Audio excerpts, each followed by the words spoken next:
अभ्यास करून ही परीक्षा देत असतो. त्याच्यासाठी मुख्य आपल्याला विद्यार्थ्यांचं खूप मार्गदर्शन असतं. सुचेतामुळे आपल्याला प्रत्येक ह्याच्यात मदत करत असते. त्यामुळेच ही परीक्षा देणं आपल्याला सोपं होतं.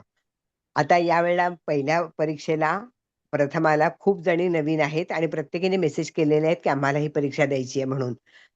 तर आज आपण विद्यार्थ्यांना मुद्दामून आपण इथे आधी बोलवलेलं आहे, की त्या परीक्षा कशी द्यायची, कुठले पुस्तकं वापरायचे, अभ्यास कशा पद्धतीने करायचं, याचं त्या मार्गदर्शन करतील.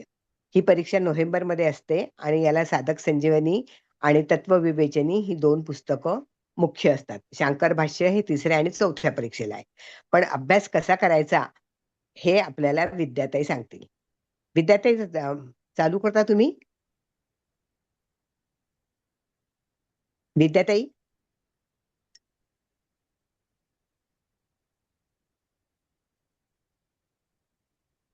विद्याताई? एक मिनिट. हां. त्यांना हे करा आवाज त्यांचा. हो. हां, हां. विद्याताई नमस्कार. आवाज अनम्यूट करतेय ताई तुम्हाला. हां.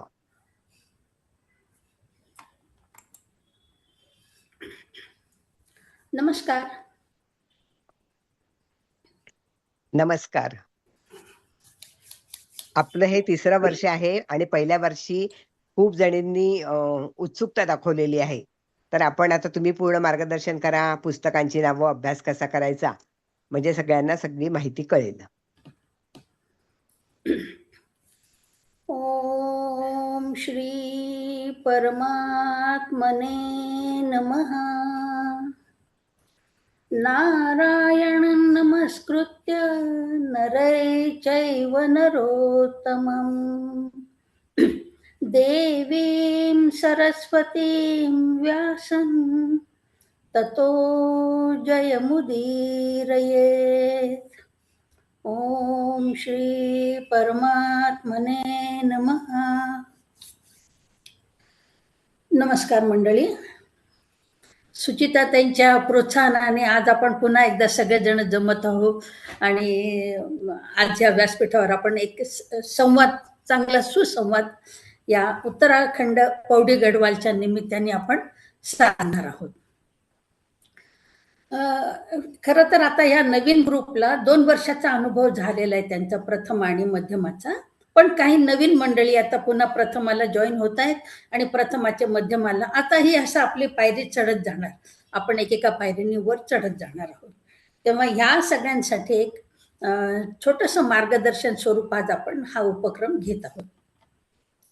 त्यामुळं आता आज सगळ्या गीता परीक्षार्थी यांचं मी आधी मनापासून स्वागत करते. सगळ्यात आनंद कशाचा आहे माहिती का, की आपण या वयात सुद्धा परीक्षा देण्यासाठी उत्सुक आहात. हा सगळ्यात मोठा आनंद आहे या उत्तराखंड पौडी गढवाल परीक्षेच्या निमित्ताने. आता आपल्याला माहिती आहे की ह्या परीक्षेसाठी आपल्याला 3 पुस्तकं लागतात. तर कसं काय हे मी सगळं तुम्हाला सांगते थोडक्यामध्ये. पहिलं पुस्तक आहे साधक संजीवनी म्हणून, जे पौडी गढवाल जे गोरखपूरचं आहे, गीता प्रेस गोरखपूरचं, स्वामी रामसुख दासांनी लिहिलेलं ते पुस्तक आहे. दुसरं पुस्तक आहे गीता तत्व विवेचनी, जे जयदयाल गोयंकांचं आहे. दोन्ही पुस्तकं आपल्याला पूर्ण 4 वर्ष सलग कामाला येतात. एखादं वर्ष एखादं कमी जास्त असेल, पण ते पुस्तकं आपल्याला संपूर्ण अभ्यासासाठी उपलब्ध कामाला येतात ते दोन्ही पुस्तकं. तिसरं पुस्तक आपल्याला आहे जे आपल्याला शांकर भाष्य या नावाने आहे. गोरखपूर गीता प्रेसचं ते पुस्तक आहे, पण ते हिंदीमधून आहे. आणि जोग ह्यांचं पुस्तक आपल्याला तेच पुस्तक आपल्याला मराठीतून त्याच्यामध्ये निरूपण पाहायला मिळतं. तेव्हा आपल्याला जे सोपं वाटेल ते आपण घेऊ शकता. पण साधक संजीवनी आणि गीता तत्व विवेचनी मात्र आवर्जून प्रत्येकाने घ्यावं, कारण तो आपल्याला स्वतंत्र अभ्यास करायला आपल्या जवळ एक आपलं पुस्तक असायलाच पाहिजे. त्यामुळे ही 2 पुस्तकं तर आपण आवर्जून घ्यावी अशी एक विनंती, नम्र विनंती असंच म्हणेल मी. आता ह्या साधक संजीवनी पुस्तकामध्ये जर आपण पाहिलं तर तुम्ही तुमच्या सगळ्यांजवळ असेल तर तुम्ही उघडून पाहू सुद्धा शकता. नसेल तर तुम्ही नंतर पहा. काही अडचण आली तर उघडून नंतर मला विचारा, काही हरकत नाही. आता हे आपल्या साधक संजीवनी पुस्तकामध्ये त्यांनी ना विषयाची अनुक्रमणिका दिलेली आहे. व्यवस्थित अगदी अनुक्रमणिका आहे आणि त्यामध्ये प्रत्येक अध्यायामध्ये कोणते विषय आहेत ते श्लोक क्रमांकासहित त्यांनी दिलेले आहेत. म्हणजे इतकं सोपं करून ठेवलेलं आहे आपल्याला की श्लोकाचा क्रमांक सुद्धा आहे, अध्यायामध्ये कोणता आहे तो. आणि जर एखादी त्याच्यावर विशेष गोष्ट असेल, एखादी विशेष टिप्पणी असेल त्या श्लोकाच्या संदर्भातली, तर ती सुद्धा आपल्याला त्या पुस्तकामध्ये आपल्याला पाहायला मिळते. आणि म्हणून साधक संजीवनी हे पुस्तक अत्यंत महत्वाचं आणि अतिशय आवश्यक असं आहे. आपण सगळ्यांनी ते घ्यावं. पहिल्या 2 परीक्षार्थींनी घेतलेलं आहे, नवीन परीक्षार्थींनी ते आवर्जून घ्यावं ते पुस्तक. आता या साधक संजीवनी पुस्तकामध्ये प्रत्येक अध्यायामध्ये त्यांनी प्रत्येक श्लोकावर स्वतंत्रपणे सविस्तर माहिती दिलेली आहे. प्रत्येक अध्यायातल्या प्रत्येक श्लोकावर त्याचा अन्वय अर्थ देऊन, प्रत्येक शब्दांचा अर्थ देऊन, काही ठिकाणी त्याची व्याख्या सुद्धा सांगून संपूर्ण अर्ध्या चरणाचा असा 4ही चरणाचा त्यांनी पूर्ण व्यवस्थित अर्थ आपल्याला दिलेला आहे. त्यामुळे साधक संजीवनी पुस्तकामध्ये प्रत्येक अध्यायातल्या प्रत्येक श्लोकावर स्वतंत्रपणे सविस्तर माहिती आपल्याला विवरण मिळते. कधी त्या काही ठिकाणी त्याच्या खाली व्याख्या पण दिलेली आहे. जिथे व्याख्या लिहिलेली आहे ना, ते पॉइंट आपण नोट करायचं आहे. एक तर तुम्ही वही करा, पण असं होतं की वही केली की नेमकी आपल्याला वेळेवर जेव्हा पाहिजे असते तेव्हा वही शोधण्यात वेळ जातो, वही लवकर सापडेल की नाही ही पण शंका असते. म्हणून मी म्हणजे दाखवते की मी हे पहा, माझ्या पुस्तकात मागच्या बाजूला असं पान नंबर, अध्याय नंबर, पान नंबर आणि विषय अशी मी त्याच्यात नोंदणीच करून ठेवली. म्हणजे पुस्तकाचं शेवटचं पान उघडलं की तुम्हाला पुस्तकामध्ये काय आहे, आपल्याला कोणत्या पानावर महत्वाचं तो भाग सापडतो. तेव्हा व्याख्या ज्या आहेत त्या महत्वाच्या आहेत, कारण कधी परीक्षेमध्ये व्याख्या विचारल्या जातात. तर वाचकांनी ही व्याख्या नीट वाचावी. त्यानंतर त्यातल्या काही महत्वाच्या व्याख्येमध्ये एक महत्वाचा संदर्भ सुद्धा दिलेला आहे, तर तो संदर्भ सुद्धा लक्षात घ्यावा किंवा त्याची स्वतंत्र नोंद करा. मी म्हटलं ना की तुम्हाला वाटलं तर वही वेगळी करा किंवा ह्या साधक संजीवनी पुस्तकाला एक वेगळं पान जोडा शेवटच्या बाजूला आपल्या ह्यानी फेविकॉलनी, आणि त्या पानावर तुम्हाला हवी ती माहिती त्या पुस्तकामधली तुम्ही नोंद करा. म्हणजे मग तुम्हाला ते जसं तुम्ही वाचत जाल ना तसं तुम्हाला त्याचा पुढे त्याचा उपयोग होत जाईल. त्यानंतर प्रत्येक श्लोक संपला की दुसरा श्लोक सुरू होण्याच्या आधी, म्हणजे साधक संजीवनीतल्या अध्यायातला श्लोक संपला, पहिला श्लोक संपला की दुसरा श्लोक सुरू होण्याच्या आधी त्यांनी परिशिष्ट भाव असा एक हे दिलेलं आहे, टायटल दिले, शीर्षक दिलेलं आहे. श्लोक सुरू होण्याच्या आधी परिशिष्ट भाव असं त्यांनी लिहिलेलं आहे. आणि या परिशिष्ट भाव ह्याच्यामध्ये त्या श्लोकामध्ये जे महत्वाच्या गोष्टी आहेत त्याचा त्यांनी उल्लेख केलेला आहे. अत्यंत महत्वाचा भाग आहे हा परिशिष्ट भाव. जशी व्याख्या महत्वाची आहे तशी प्रत्येक श्लोकाच्या शेवटी दिलेला परिशिष्ट भाव अतिशय महत्वाचा आहे. त्याची सुद्धा आपण स्वतंत्र नोंद ठेवावी. म्हणजे विशेष माहिती त्याच्यामध्ये दिलेली आहे आणि मग ती आपल्याला वेळेवर त्यामध्ये उपयोगाला पडते.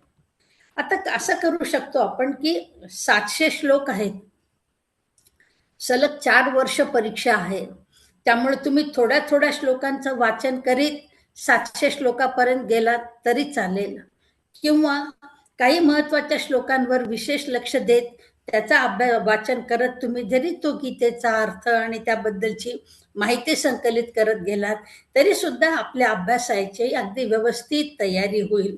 छान अभ्यास आपला त्या दिशेने चांगला चालू लागेल. आता आपल्याला पेपर्स लिहायचे असतात. सगळ्यात महत्वाचं म्हणजे बऱ्याच वर्षाच्या नंतर आपण पेपर लिहिण्यासाठीच म्हणजे लिखाणासाठी पेन हातात घेतो, कारण पेन घेणं हे आपण बंद केलेलं असतं. वही पेनाशी आपला फारसा संपर्क येत नाही, पण परीक्षेच्या निमित्ताने आपण लिहित असतो. म्हणून मन लावून पेपर्स लिहायचं हे आधी आपण ठरवायचं. आणि त्यासाठी सगळ्यात महत्वाचं म्हणजे अक्षर स्वच्छ काढावं, बाकी काही नाही. अगदी फारच वळणदार अक्षर आलंच पाहिजे असं नाहीये, पण जे आपण लिहिलेलं अक्षर, शब्द आहे, तो परीक्षकाला वाचता येईल एवढी काळजी नक्कीच घ्यावी आपण त्याच्यामध्ये. तो शब्द वाचता आला पाहिजे. म्हणून अक्षर छान, स्वच्छ, अगदी मोकळं व्यवस्थित लिहिलं की तो वाचता येतो. त्यानंतर वाचणाऱ्याला त्याच्यामुळे त्रास होत नाही आणि काय लिहिलंय ते नीट वाचता येईल. नाहीतर होतं काय माहितीये का, की कधी-कधी तो शब्द वाचता येत नाही, पुढची लिंक लागत नाही न वाचता आल्यामुळे, आणि मग चल जाऊ दे, काहीतरी मार्क टाकून दे आणि मोकळा हो. आपली मेहनत वाया जाण्याची शक्यता असते. त्यामुळे आपण जरा नीट व्यवस्थित अक्षर देऊन आपण पुढे त्या ह्याच्यामध्ये लिखाणामध्ये पुढे जायला पाहिजे. आता प्रत्येक वर्षी म्हणजे प्रथमा, मध्यमा, उत्तमा आणि विशारद अशा आपल्या 4 परीक्षा आहेत. प्रवेशिका परीक्षा सुद्धा आहे ही. ती 2च पेपर्सची आहे. पण ती आपण शाळेतल्या मुलांसाठीच घेतो, कारण त्याच्यामध्ये श्लोक लिहा, ते रिकाम्या श्लोक पूर्ण करा, त्याचं नुसतं अन्वय लिहा, अर्थ लिहा आणि मग एखादे दुसरे महत्त्वाचे प्रश्न असतात. त्यामुळे आपण त्या प्रवेशिकेच्या परीक्षेला ड्रॉप करून प्रथमा, मध्यमा, उत्तमा आणि विशारद अशा 4 परीक्षा आपण घेतो. आता ह्या प्रत्येक परीक्षेला आपल्याला 3-3 प्रश्नपत्रिका असतात. ह्या 3ही प्रश्नपत्रिका आपण 3 स्वतंत्र पानावर घ्यायच्या. म्हणजे एक प्रश्नपत्रिका पूर्ण एका स्वतंत्र ह्याच्यामध्ये लिहायची. ते सगळे पानं एका स्वतंत्र मोठ्या फुलस्केपमध्ये ते एकत्र करायचे आणि एक प्रश्नपत्रिका पूर्ण एकाच ह्याच्यावर सोडून आपण बाजूला ठेवायची. नंतर दुसरं प्रश्नपत्रिका, नंतर तिसरी प्रश्नपत्रिका. तुम्ही असंही करू शकता की तुम्हाला जी प्रश्नपत्रिका सोपी वाटेल ती प्रश्नपत्रिका तुम्ही आधी लिहायला घेऊ शकता. जो प्रश्न सोपा वाटेल तो प्रश्न तुम्ही आधी लिहिण्यासाठी घेऊ शकता. असं बंधन नाहीये की 1 ते 6च प्रश्न पूर्ण सलग सोडवले पाहिजेत. जो प्रश्न सोपा वाटतो तो घ्या. शक्यतो प्रत्येक प्रश्न वेगळ्या फुलस्केपवर घ्या. म्हणजे होतं काय की समजा आपल्याला काही आठवलं पुन्हा लिहिताना किंवा वेळ मिळाला तर त्या राहिलेल्या जागेमध्ये आपल्याला पुन्हा त्याची मांडणी करता येते, लिहिता येते. म्हणून प्रत्येक प्रश्न वेगळ्या फुलस्केपवर घ्या. आठवणींनी प्रथम प्रश्नपत्रिकेतले सगळे प्रश्न प्रथम प्रश्नपत्रिकेच्या संचामध्ये जोडा. नाहीतर सगळे प्रश्न लिहिताय आणि प्रथम प्रश्नपत्रिकेचे द्वितीय प्रश्नपत्रिकेमध्ये, द्वितीयचे तृतीयमध्ये असं प्रश्न मिक्स व्हायला नको. त्यामुळे ती काळजी आपण स्वतंत्रपणे घेतली पाहिजे की आपण जे लिहिलेले आहेत प्रश्नपत्रिका, तर प्रश्नपत्रिका म्हणजे प्रथम प्रश्नपत्रिका असं लिहून त्यामागे तुम्ही सगळे प्रश्न एकत्र लिहिण्याचा प्रयत्न करा. म्हणजे मग तुम्हाला त्या प्रश्नपत्रिकेचं इकडचे तिकडे पेपर्स जाऊन, म्हणजे तुम्ही लिहिलंय पण या प्रश्नपत्रिकेतले प्रश्न तिकडच्या भागात, त्या प्रश्नपत्रिकेतले इकडच्या भागात असं येऊन परीक्षकालाही तपासताना ह्यांनी लिहिले नाही किंवा कन्फ्यूज होईल असं होऊ देऊ नका, ज्यामुळे मग आपले मार्क कमी होण्याची भीती असते. त्यामुळे प्रश्नपत्रिका लिहिताना अगदी काळजीपूर्वक प्रथम प्रश्नपत्रिका म्हणून लिहायचं. पहिल्या प्रश्नापासून 6 प्रश्नापर्यंत जे असतील ते प्रश्न व्यवस्थित सोडवायचे आणि त्याप्रमाणे पुढे चालायचं. आता समजा आपल्याला असं आलंय की एक प्रश्न 20 मार्काचा आहे आणि त्या 20 मार्काच्या प्रश्नामध्ये त्यांनी दिलेले आपल्याला की 4 श्लोक लिहून त्याचा अर्थ लिहा. अर्थ लिहा म्हणजे आता त्यांनी आपल्याला त्या 4 श्लोकासाठी 20 मार्काचा प्रश्न असेल तर आपल्याला प्रत्येक श्लोकासाठी 5 गुण आहेत हे निश्चित झालं. मग 5 गुण आहेत तर त्याची विभागणी आपण कशी करायची की आधी तो श्लोक लिहायचा. त्यांनी जर विचारला असेल तर अन्वय अर्थ लिहायचा. विचारला नसेल तर त्या श्लोकाचा पूर्ण अर्थ लिहायचा. श्लोक लिहिल्यानंतर तो श्लोक शुद्ध लिहिला पाहिजे ऱ्हस्व दीर्घाच्या ह्याच्याप्रमाणे. त्यानंतर श्लोक लिहून संपल्यानंतर तो श्लोक कोणत्या अध्यायामधला आहे आणि त्या श्लोकाचा क्रमांक काय आहे ह्या दोन्ही गोष्टी लिहायच्या. नंतर खाली त्याचा श्लोकाचा संपूर्ण अर्थ लिहायचा आणि मग जेव्हा आपण त्याच्यावर टिपा लिहितो त्या प्रत्येक श्लोकावर, तेव्हा थोडा मागच्या श्लोकाचा संदर्भ, थोडासा पुढच्या श्लोकाचा संदर्भ, असं दोन्ही मिळून आपण जर तो लिहिण्याचा प्रयत्न केला तर आपलं उत्तर सलग आणि सविस्तर व्यवस्थित होऊ शकतं. त्यामुळे कंसामध्ये त्या श्लोकाचा क्रमांक, अध्याय क्रमांक, श्लोक क्रमांक, खाली त्याचा अर्थ आणि मग खालच्या ओळीमध्ये राहिलेला आपण त्या विषयाचं, त्या श्लोकाचं आपण निरूपण मांडायचं. असं 4ही श्लोकाचं आपण त्याच्यामध्ये श्लोक जेव्हा विचारतात त्यावेळेला करायचं. एखादा अध्याय असा असतो की ते त्याचा सारांश लिहा असं म्हणतात. मग आता तो संपूर्ण अध्याय आपल्याला लिहायचा नाहीये, पण थोडक्यात त्या अध्यायाचा सारांश काय दिलेला आहे त्यांनी, की आता आपल्याला पहिला अध्याय आहे, मग अर्जुनाच्या मध्ये म्हणजे धृतराष्ट्राने सुरुवात केलेली आहे, त्या ह्याच्यामध्ये संजय सांगतोय तिथे ही आपली भूमिका आहे, संजयाची भूमिका. आणि मग आलेला शंखांचं वर्णन आहे, त्यानंतर भीष्माचार्य काय म्हणतायत, दुर्योधन काय बोलतोय, अर्जुनाची भूमिका काय आहे. इथे भगवंताचं म्हणजे एंट्री नाहीये, भगवंताचा प्रवेश नाहीये. तेव्हा ह्या सगळ्या गोष्टींचा उल्लेख आपण सारांश लिहिताना, आणि मग अर्जुनाची भूमिका, युद्ध नको कशासाठी, त्यांनी जे 8 मुद्दे मांडलेले आहेत ते अशा सविस्तर क्रमाने आपण ते 8 मुद्दे मांडत, म्हणजे सारांश सुद्धा आपल्याला सारांश रूपाने मांडता आला पाहिजे. थोडक्यामध्ये त्याचं मांडायचा तो सारांश. कधी कधी असं होतं की 5 श्लोक दिलेले असतात आणि अर्थासहित लिहा असं म्हणून सांगतात नुसतं ते. तेव्हा सुद्धा वर आपल्याला जसं सांगितलं आधी आपण की श्लोक लिहायचा, अध्याय क्रमांक, श्लोक क्रमांक, त्याचा अर्थ पूर्ण आपल्या साधक पुस्तकामध्ये दिलेला, आणि मग त्याचं निरूपण लिहायचं. आता एखाद्या वेळेला ते असं विचारतात की एखाद्या अध्यायामध्ये अर्जुनाने म्हटलेले श्लोक लिहा, किंवा भगवंतांनी सांगितलेले श्लोक किती आहेत, कोणी कोणते म्हटलेले आहेत. तर ते सगळं आपल्याला त्याची नोंदणी पाहावी लागते व्यवस्थित, आणि तसं लिहावं लागतं त्याप्रमाणे त्या श्लोकाचं. बहुतेक करून प्रथमाच्या परीक्षेला कधी कधी ते पात्राचं चरित्र विचारतात, कुठल्या ना कुठल्या तरी एका पात्राचं. ते आपल्याला नावं देतात पात्रांची, की भीष्माचार्य आहे, किंवा म्हणजे श्रीकृष्ण आहे, अर्जुन आहे, असे वेगवेगळे पात्र ते देतात आपल्याला, आणि ह्यांचं चरित्र लिहा असं सांगतात ते. आपल्याकडे सुचिताताई मुळेंनी आपल्याला त्याचं PDF सुद्धा उपलब्ध करून दिलेलं आहे. परीक्षेच्या काळात त्या स्वतः सगळ्या ग्रुपवर PDF टाकतात सुद्धा सुचिताताई मुळे. तेव्हा ते PDF आपण आठवणीने त्या काळामध्ये आपल्याकडे घ्या. आता जर असेल, आता सुद्धा त्याचं प्रिंटआउट काढा. नको असेल प्रिंटआउट, तुम्ही आधी ठरवा की तुम्हाला कोणतं चरित्र लिहायचं ह्याच्यामध्ये, कारण तुमच्या समोर PDF मधले सगळे चरित्र उपलब्ध आहेत.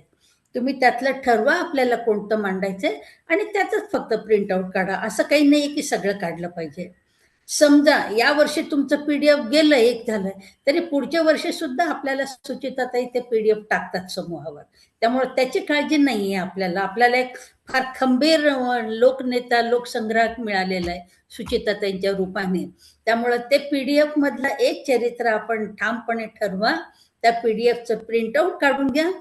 तुम्हाला पाहिजे त्या चरित्राचं घ्या किंवा संपूर्ण चरित्राचं घ्या, आणि मग ते एक चरित्र घेऊन फक्त एकच करायचं, की त्यामध्ये त्यांनी PDF मध्ये जे दिलेलं आहे, एक चरित्र आपण निवडल्यानंतर जशाला तसं उतरवून काढायचं नाही, तर त्याचे छोटे छोटे वाक्य करा आणि आपल्या भाषेमध्ये ते मांडा. आपल्या भाषेमध्ये मांडण्याचा प्रयत्न करा. जशाला तसं उतरवून ते PDF मांडू नका त्या प्रश्नाच्या ह्याच्यामध्ये. कधी कधी दुसऱ्या प्रश्नामध्ये काही श्लोक पूर्ण लिहा असं आलेलं असतं. अर्धे श्लोक देतात ते, किंवा श्लोक क्रमांक देतात. दुसऱ्या अध्यायातला 5 ते 10 लिहा, किंवा 51 ते 55 लिहा, असं त्यांनी काहीतरी दिलेलं असतं कुठलं तरी एक, आणि मग श्लोक पूर्ण लिहून अर्थ लिहा असं सांगतात. हा प्रश्न आपल्याला बऱ्याच वेळेला येतो, आणि वेगवेगळ्या श्लोकांच्या संदर्भात, वेगवेगळ्या अध्यायांच्या संदर्भामध्ये तो आपल्याला येतो. तेव्हा पुन्हा प्रत्येक वेळेला जेव्हा जेव्हा श्लोक लिहून पुढे अर्थ लिहा किंवा हे दिलेलं आहे, त्या प्रत्येक वेळेला श्लोक ऱ्हस्व दीर्घाच्या चुका न होऊ देता संपूर्ण श्लोक लिहून, कंसामध्ये अध्याय क्रमांक, श्लोक क्रमांक लिहून, त्याचा खाली अर्थ लिहून, मग त्या अध्यायाचं, मग त्या श्लोकाचं आपण सविस्तर विवरण करायचं. कारण प्रत्येक एक मार्क आपल्या दृष्टीने महत्वाचा आहे इथे. जसं धागा जोडतो आणि आपण एक सुंदर वस्त्र तयार करतो ना, किंवा आपण म्हणतो ना थेंबे थेंबे तळे साचे, तसं एक मार्क आपल्याला जसा जसा मिळत जातो ना, तशी तशी आपली गुणसंख्या वाढत जाते ह्याच्यामध्ये. हा, पुस्तकांची नावं आणि लेखक सांगते, पुन्हा एकदा सांगते, हरकत नाही. पुस्तकाची नावं आहेत साधक संजीवनी. पुस्तकाचं नाव आहे साधक संजीवनी, श्रीमद भगवद्गीता साधक संजीवनी मराठी टीका, आणि ते आहे गोरखपूर प्रेसचं स्वामी रामसुखदासांत आहे. दुसरं आहे गीता तत्व विवेचनी, आणि ते आहे जयदयाल गोयंका यांचं. ही दोन्ही पुस्तकं महत्वाची आहेत. हा, ठीक आहे. आता एखाद्या वेळेस काय होतं की एखाद्या अध्यायामधले श्लोक लिहा असं सांगतात ते, आणि मग एखादं पात्र घेतात, आणि शक्यतो हे फार मोठ्या अध्यायामधले देत नाहीत ते, पण त्यांनी जर विचारलं असेल तर आपण त्याचा कंटाळा करायचा नाही. तो जो प्रश्न आहे तो प्रश्न लिहायचाच, की नको हा फार मोठा आहे असं म्हणून चालत नाही. एखाद्या प्रश्नामध्ये त्यांनी आता समजा 6 अध्यायावर त्यांनी प्रश्न विचारलेले आहेत, पहिल्या 6 अध्यायावर, आणि मग ते विचारतात की या 6 अध्यायापैकी हा भाग ज्याच्यात विचारला नाहीये तो लिहून त्याच्याबद्दलच्या श्लोकाचं तुम्ही विवेचन करा किंवा निरूपण लिहा. ह्या प्रश्नामध्ये आता 6 अध्यायावरचे त्यांचे प्रश्न आलेले असतील, त्यामध्ये काही श्लोक त्यांनी विचारलेले असतात कोणत्या ना कोणत्या तिन्ही प्रश्नपत्रिकेमध्ये. तेव्हा त्यातला जर एखादा कोणता राहिलेला असेल किंवा 1-2-4 महत्वाचे असतील तर ते आपण सुद्धा लिहून त्याच्यामध्ये लिहू शकतो. म्हणजे अध्याय देतात, श्लोक क्रमांक सांगून त्याचा सुद्धा अर्थ लिहिण्यासाठी आपल्याला सांगतात. कधी कधी शब्दांचे अर्थ सुद्धा लिहायला विचारतात. ते विचारतातच असं नाहीये, पण कधी कधी विचारतात सुद्धा. 10 मार्काचा हा प्रश्न कधी कधी त्यांचा दिसून सुद्धा येतो. आता ह्या सगळ्यात महत्वाची गोष्ट म्हणजे त्यांच्याकडे संख्या थोड्या वेगळ्या आहेत. आपली 7, 8 आणि 9 ह्या 3 संख्या जरा वेगळ्या आहेत. आपली 7 जो आपण आडवा 7 जो काढतो तो त्यांच्याऐवजी असा आपला 8 सारखा 7 काढलेला आहे त्यांनी, आणि त्यांचा जो 8 आहे तो आपलं जेव्हा परीक्षेचा काळ असेल, पेपर आलेला असेल, तेव्हा मी ह्या तिन्ही अंकाबद्दल आपल्याला पुन्हा एकदा सांगते. पण तो असा आडवा रेघ घेऊन आडवा 8 काढलेला असतो त्यांनी तो. त्यामुळे जसं य आपण लिहितो ना मराठीमध्ये, तर उलटा य पण वरून दांडे गेलेला, असा तो एक त्यांचा 8 आकडा आहे.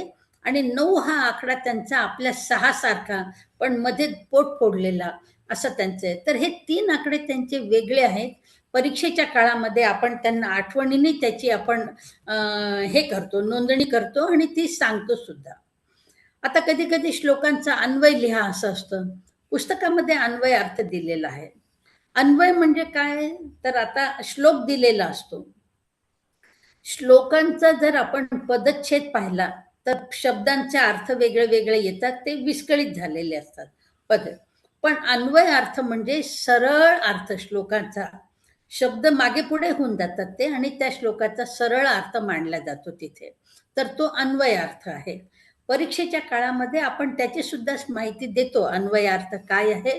कोणाला अडचण आली तरी आपण त्यावेळेला सांगतो. तेव्हा आता आपल्याला 3 पेपर्स येतात. 3ही पेपर्स आपण वेगळे वेगळे लिहायचे आहेत. प्रश्न इकडचा तिकडे, तिकडचा इकडे चुकून सुद्धा होऊ द्यायचं नाही, कारण आपली सगळी मेहनत वाया जाते त्याच्यामध्ये. आणि सगळ्यात महत्वाचं म्हणजे आपल्याला जी आपण लिहिलेली जी उत्तरपत्रिका आहे, त्या उत्तरपत्रिकेची झेरॉक्स करून ठेवायची, कारण आपल्याला पुन्हा ती उत्तरपत्रिका परत आपल्याला मिळत नाही. तेव्हा उत्तरपत्रिकेची झेरॉक्स आपण करून ठेवायची त्या ह्याच्यामध्ये, आणि मूळ जी उत्तरपत्रिका आहे आपण हाताने लिहिलेली, ती आपल्याला त्या सेंटरवर, म्हणजे जिथून तुमची नाव नोंदणी केलेली असते तिथे पाठवायची. आपल्याकडे काय आहे की आपण मुंबईवरून संजीवनी परळीकरांकडे आपण फॉर्म भरतो. ते मुंबईच्या आजूबाजूच्या भागातले आहेत, फलटण म्हणजे ठाणे, पनवेल, मुंबई असा सगळा भाग तिकडे जातो. मागच्या वर्षी आपण नाशिकला एक केंद्र काढलेलं आहे, कुमुदताई धर्माधिकारींकडे. आपण नाशिकच्या आजूबाजूचे तिथे घेतो. आधीचं एक सेंटर आपलं परभणीला आहे, मंजुषा भेडसूरकर यांच्याकडे, त्या भागातले आपण तिथे घेतो. आणि पुणे आसपास आपण माझ्याकडे घेतो, पुणे केंद्रावरून आपण घेतो हे फॉर्म्स. कुणीही पेपर्स तुमचे तपासू शकत नाही, कारण पेपर्स आपले तपासायला तिकडेच जातात, सेंटरवरच जातात. त्यामुळे ज्याला जिथून जवळ आहे त्याने तिथून आपला फॉर्म भरावा, आणि परीक्षा केंद्रावर जिथून फॉर्म भरला तिथेच आपली उत्तरपत्रिका पाठवायची, एवढं अगदी कटाक्षाने पाहावं. आता उत्तरपत्रिका मूळ पाठवताना सुद्धा सगळे पानं व्यवस्थित नीट चिटकवायचे. फेविकॉलनी चिटकवा उलट, कारण काही काही जण काय करतायत की नुसत्या एका वरच्या टोकाला दोऱ्यांनी गाठ पाडून बांधलेली असते आणि बाकी सगळी पानं नुसती लटकत असतात त्यांच्या पेपरची. होतं काय की आपण खूप पेपर्स असतात, त्यामुळे गठ्ठ्यामध्ये जेव्हा जाताना ते हल्ली न पानं तर तुमचं पान फाटून वेगळं होऊन जाण्याची सुद्धा शक्यता असते. आणि मग तुम्हाला वाटतं मी तर एवढा पेपर लिहिला, त्यांच्यापर्यंत तर ती पानं पोहोचत नाही, मग मार्क कमी मिळतात, आम्हाला मार्क कमी मिळाले वगैरे. तेव्हा ह्या सगळ्या गोष्टी जबाबदारीने करा, की नुसतं एक वरच्या कोपऱ्यात दोरी आपली बांधली त्याला आणि पेपर पाठवला असं नका करू. व्यवस्थित सगळे पेपर्स तुम्ही एक तर स्टेपलरने स्टेपल करा किंवा मग फेविकॉलने प्रत्येक प्रश्न पेपर तुम्ही चिटकवा आणि सगळ्यात वर म्हणजे पूर्ण प्रश्नपत्रिका एक झाल्यानंतर सगळ्यात वर एक दुसरं कोरं पान चिटकवा, ज्याच्यावर तुमचं नाव असेल, पूर्ण नाव, पत्ता, तुम्ही कोणत्या वर्षाची परीक्षा देत आहात ती परीक्षा आणि खाली प्रश्नपत्रिका. म्हणजे आता सुचिताताई मुळे देत आहेत तर सुचिताताई मुळे त्यांचा हैदराबादचा पूर्ण ॲड्रेस, त्याच्यानंतर त्या देत असलेल्या त्यांची प्रथमा झालेली आहे म्हणजे आता मध्यमा देत आहेत तर त्या मध्यमा परीक्षा मध्यमा, उत्तराखंड गीता परीक्षा मध्यमा आणि खाली मग प्रथम प्रश्नपत्रिका. पुन्हा दुसऱ्या ह्याच्यावर हाच करायचा की सगळे प्रश्नपत्रिका व्यवस्थित फेविकॉलने जोडा, एक वर नुसती कोरं पान लावा, पूर्ण मागे पुढे दोन्ही बाजूला एका पूर्ण पानामध्ये ते सगळे उत्तरपत्रिका तुमची एकत्र करा आणि पुन्हा त्याच्यावर तुमचं नाव, मोबाईल नंबर, तुमचा पत्ता, तुमची कोणती परीक्षा आहे आणि तुमची कोणती प्रश्नपत्रिका आहे, असं तिन्ही प्रश्नपत्रिकेच्या बाबतीमध्ये व्यवस्थित आपण तो भाग पार पाडायचा. म्हणजे आपले तुमचेच प्रश्न इकडे तिकडे जाणार नाहीत किंवा हरवणार नाहीत किंवा फाटणार नाहीत, पानं फाटणार नाहीत, व्यवस्थित राहतील ते. आपल्याला हॉल तिकीट येतं त्यांच्याकडून, आपण जेव्हा फॉर्म भरतो तेव्हा हॉल तिकीट येतं. ते हॉल तिकीट जोडण्याचं काम इथे मी करते, कारण प्रत्येकाला वेगळं हॉल तिकीट पाठवून जोडायचं आपल्याला अवघड जातं, म्हणून तो भाग आपण इथल्या इथे पार पाडतो. आता आपण जेव्हा प्रश्नपत्रिका लिहितो त्याची झेरॉक्स केल्यानंतर कुरिअर करायचं. मी बरोबर व्यवस्थित तुम्हाला माझा पूर्ण पत्ता पाठवते, फक्त घाई करून सारखं मेसेज पत्ता पाठवा असं करू नका. आपण जेव्हा शेवटच्या ह्याच्यामध्ये असतो टप्प्यामध्ये पाठवायच्या, तेव्हा शेवटच्या आठवड्यामध्ये 2दा-3दा तो पत्ता पाठवला जातो.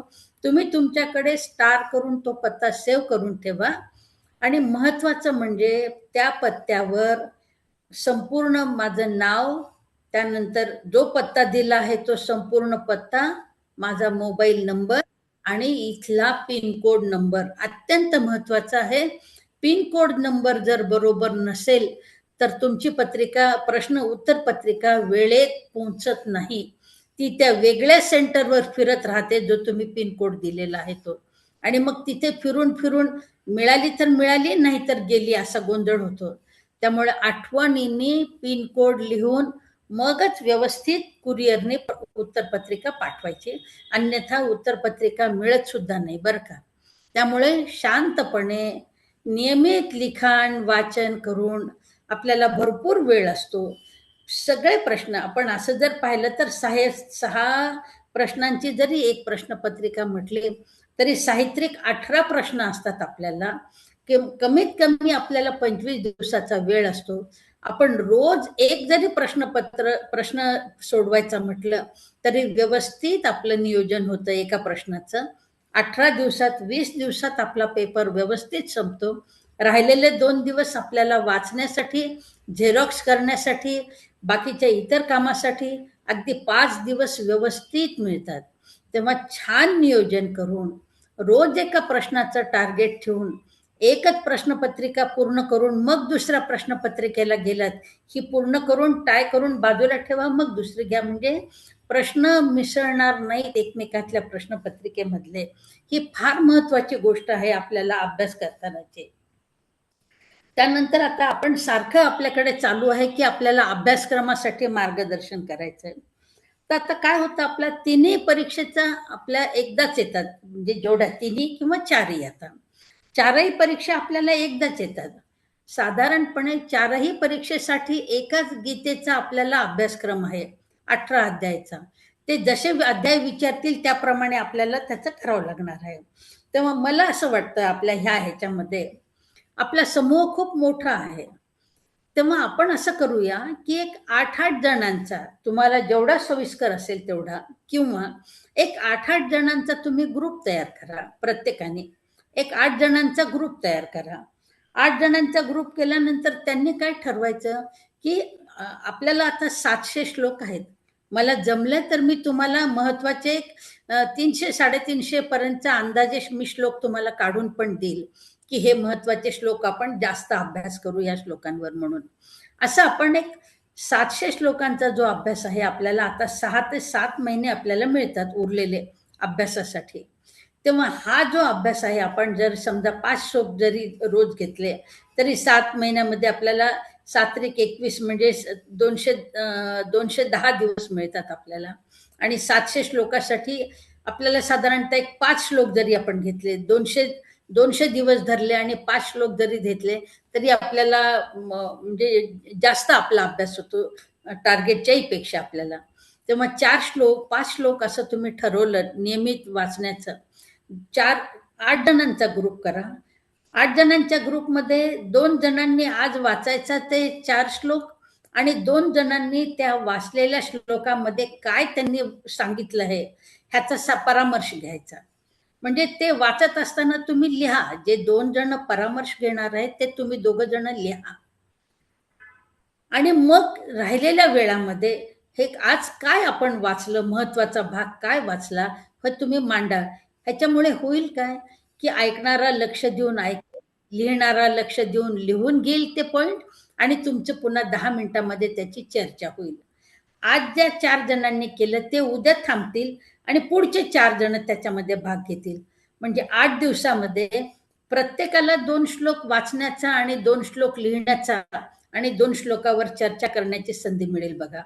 आणि मग ह्या याच्यामुळे काय होईल, की तुम्ही खूप कॉन्सन्ट्रेट व्हाल, आणि कॉन्सन्ट्रेट होऊन जेव्हा तुम्ही वाचू लागाल किंवा लिहू लागाल ना, अभ्यासामध्ये ना ऐकण्यापेक्षा लिहिणं आणि बोलणं त्या ह्याच्याचं दोन्ही फार महत्वाचं आहे. कारण ऐकताना आपलं मन कॉन्सन्ट्रेट होईलच, तिथे एकाग्र होईलच असं नाहीये. त्यामुळे तुम्ही वाचत असताना ह्यांनी मुद्दे काढायचे, आणि ते मुद्दे आज आपण काय महत्वाचं झालं हे सांगण्यामध्ये, त्यांचं पुन्हा ऐकण्यामध्ये आणि ह्यांचं पुन्हा सांगण्यामध्ये रिव्हिजन झालेलं असतं. आणि याच्यामुळे प्रत्येकाला शब्दस्थिती संधी मिळेल करण्यामध्ये. त्यानंतर ह्या चौघांचं झालं की दुसरे 4 जण जागरूक होतील, की अरे हा, काल त्यांचं झालं तर आज आपल्याला त्याच पद्धतीने पुढे जायचंय म्हणून. अशा पद्धतीने जर तुम्ही करू लागाल तर तुमचा 8-8 जणांचा ग्रुप अभ्यासासाठी चांगला तयार होईल या निमित्ताने. आणि हा अभ्यास जेव्हा तुम्ही करता, त्या अभ्यास करताना तो जो अध्याय आहे त्या अध्यायामधलं आता तुम्हाला वाचताना लक्षात येतं, की अरे हा, ही बाब महत्वाची आहे बरं का ह्याच्यामध्ये, की शंख कोणते आहेत ते विचारू शकतात, किंवा अर्जुनाला विषात का आला, किंवा त्यांनी नको का म्हटले 8 मुद्दे, हे विचारू शकतात. आणि मग ते तुम्ही कुठेतरी त्याची एका ठिकाणी नोंद ठेवा, की हे महत्वाचं आहे आणि या अध्यायातलं हे महत्वाचं आहे. किंवा आता दुसऱ्या अध्यायामध्ये आपण जर गेलो तर दुसऱ्या अध्यायामधला नैनन चिंदंती शस्त्रांनी नैनन दहती पावकः, म्हणजे तो मग तो जो श्लोक आहे त्याच्यामध्ये त्यांनी काय सांगितलंय तो महत्वाचा आहे. मग अशी तिथे प्रत्येक ठिकाणी जो महत्वाचा भाग असेल त्याची तुम्ही नोंद ठेवा. म्हणजे जेव्हा परीक्षेचा वेळ येईल ना आपल्याला, तेव्हा तुम्ही नोंद केलेले जे पानं पाहिली तर तुम्हाला पटकन सापडेल, की अरे हा भाग आपल्याला या पानावर इथे पाहायला मिळणार आहे या पुस्तकामध्ये. आणि महत्वाचं म्हणजे रोज लिखाणाची सवय ठेवा. थोडं तरी लिखाण रोज ठेवा. म्हणजे काय होतं, अक्षराच्या साठी सुद्धा आपल्याला गती येते, लिखाणाची सुद्धा गती येते, आणि अक्षराला सुद्धा म्हणजे हाताला सुद्धा अक्षर वळणदार लिहिण्याची आपोआप सवय लागून जाते. त्यामुळे ह्या तिन्ही गोष्टी तुम्ही करा. तिन्ही पुस्तकं आपण सांगितली, पुन्हा एकदा सांगते, आपल्याला पुस्तकामध्ये आपल्याला 3च मुख्य पुस्तकं लागतात. पैकी एक साधक संजीवनी आहे, जे स्वामी राम सुखदासांचं आहे. दुसरं आपल्याला गीता तत्व विवेचनी आहे, जे आपल्याला जयदयालजी गोयंका सरांचं आहे. आणि तिसरं आपल्याला शांकर भाष्य आहे, ते शेवटच्या वर्षामध्ये विचारलं जातं. कधी 2 वर्ष विचारतात शेवटच्या, कधी 1च वर्ष विचारतात. ते आपल्याला गोरखपूरचं हिंदीतून आहे आणि जोग्यांचं मराठीतून आहे. आपल्याला ही पुस्तकं ऑनलाईन सुद्धा मागवली तरी सुद्धा आपल्याला मिळतात. आपली परीक्षा ही नोव्हेंबर महिन्यामध्ये येते. कधी पहिल्या आठवड्यात, कधी दुसऱ्या आठवड्यात पेपर येतो. आपल्याला साधारण 25 दिवस निवांत मिळतात आणि त्या विषयावर आपण व्यवस्थितपणे अभ्यास करून आपली संपूर्ण मांडणी छान पद्धतीने अगदी निवांत करू शकतो. फक्त त्यासाठी आपल्याला व्यवस्थित घाई, टेन्शन काहीही न घेता, माहिती आहे की नेमकं त्या काळामध्ये कधी कधी आपली दिवाळी असते, पाहुणे आलेले असतात घरी, परदेशातली आपली मुलं सुद्धा नेमकी ह्याच काळामध्ये आलेली असतात. त्यामुळे वेळेचं नियोजन करणं थोडंसं अवघड जातं आपल्याला. पण काही नाही, रात्र आपली असते, त्या वेळेत रात्री आपण पूर्ण 1 महिनाभर कॉन्सन्ट्रेट करून आपण आपल्या परीक्षेसाठी देऊन आपला हा जे टार्गेट आहे परीक्षेचा अभ्यासाचं, ते आपण व्यवस्थितपणे मिळू शकतो. अजून एक सगळ्यात महत्वाचं म्हणजे मार्क कधीच महत्वाचे नाहीयेत, कारण मार्काचा भाग जो आहे तो जेव्हा परीक्षक तपासत असतो ना पेपर, त्याच्याकडे आलेला, तेव्हा आज त्याचा मूड चांगला असेल तर थोडासा हात सढळ हाताने मार्क देतो. आज जर मूड बिघडलेला असेल तर सढळ हाताने मार्क मिळत नाही. तर आपलं लक असं समजा तुम्ही फार तर ह्यामध्ये. पण मार्क हा अत्यंत गौण भाग आहे. गीता परीक्षामध्ये आपण जेव्हा विचार करतो तेव्हा मार्क ह्या दृष्टीने तुम्ही अभ्यास करू नका. तर आपल्याला ह्या परीक्षेतून काय ज्ञान मिळणार आहे आणि मिळालेलं ज्ञान आपल्याला कसं आपल्या दैनंदिन जीवनामध्ये त्याचा उपयोग करायचा आहे, हा सगळ्यात महत्वाचा भाग आहे आपल्या आयुष्यासाठी. कारण गीता शिकायची ती तोंडपाठ करण्यासाठी म्हणून नाहीये, तर गीता आचरणात आणण्यासाठी आपल्याला शिकायची आहे. आणि तिचं आचरणात आणायचं असेल तर तिला एकदा नीट समजून घेऊन तिचं जर आपण दैनंदिन जीवनात आचरण केलं ना, तर आपण स्वतः तर सुखी, शांत, समाधानी राहतो. पण घरातली स्त्री जर शांत राहिली तर घरातलं संपूर्ण कुटुंब शांत आणि समाधानी राहतं. सगळ्यात महत्वाचा भाग गीता शिकण्याचा हा आहे. त्यामुळं मार्कावर कॉन्सन्ट्रेट करण्यापेक्षा आपण अभ्यास किती तन्मयतेने करतो आणि ती गीता आपल्या आयुष्यामध्ये किती तिचा वापर करतो, किती ती जगतो, आपण दैनंदिन जीवनात गीता किती जगतो हे महत्वाचं आहे. गीता दैनंदिन जीवनात जगण्यासाठी शिका, मार्कासाठी शिकू नका. धन्यवाद.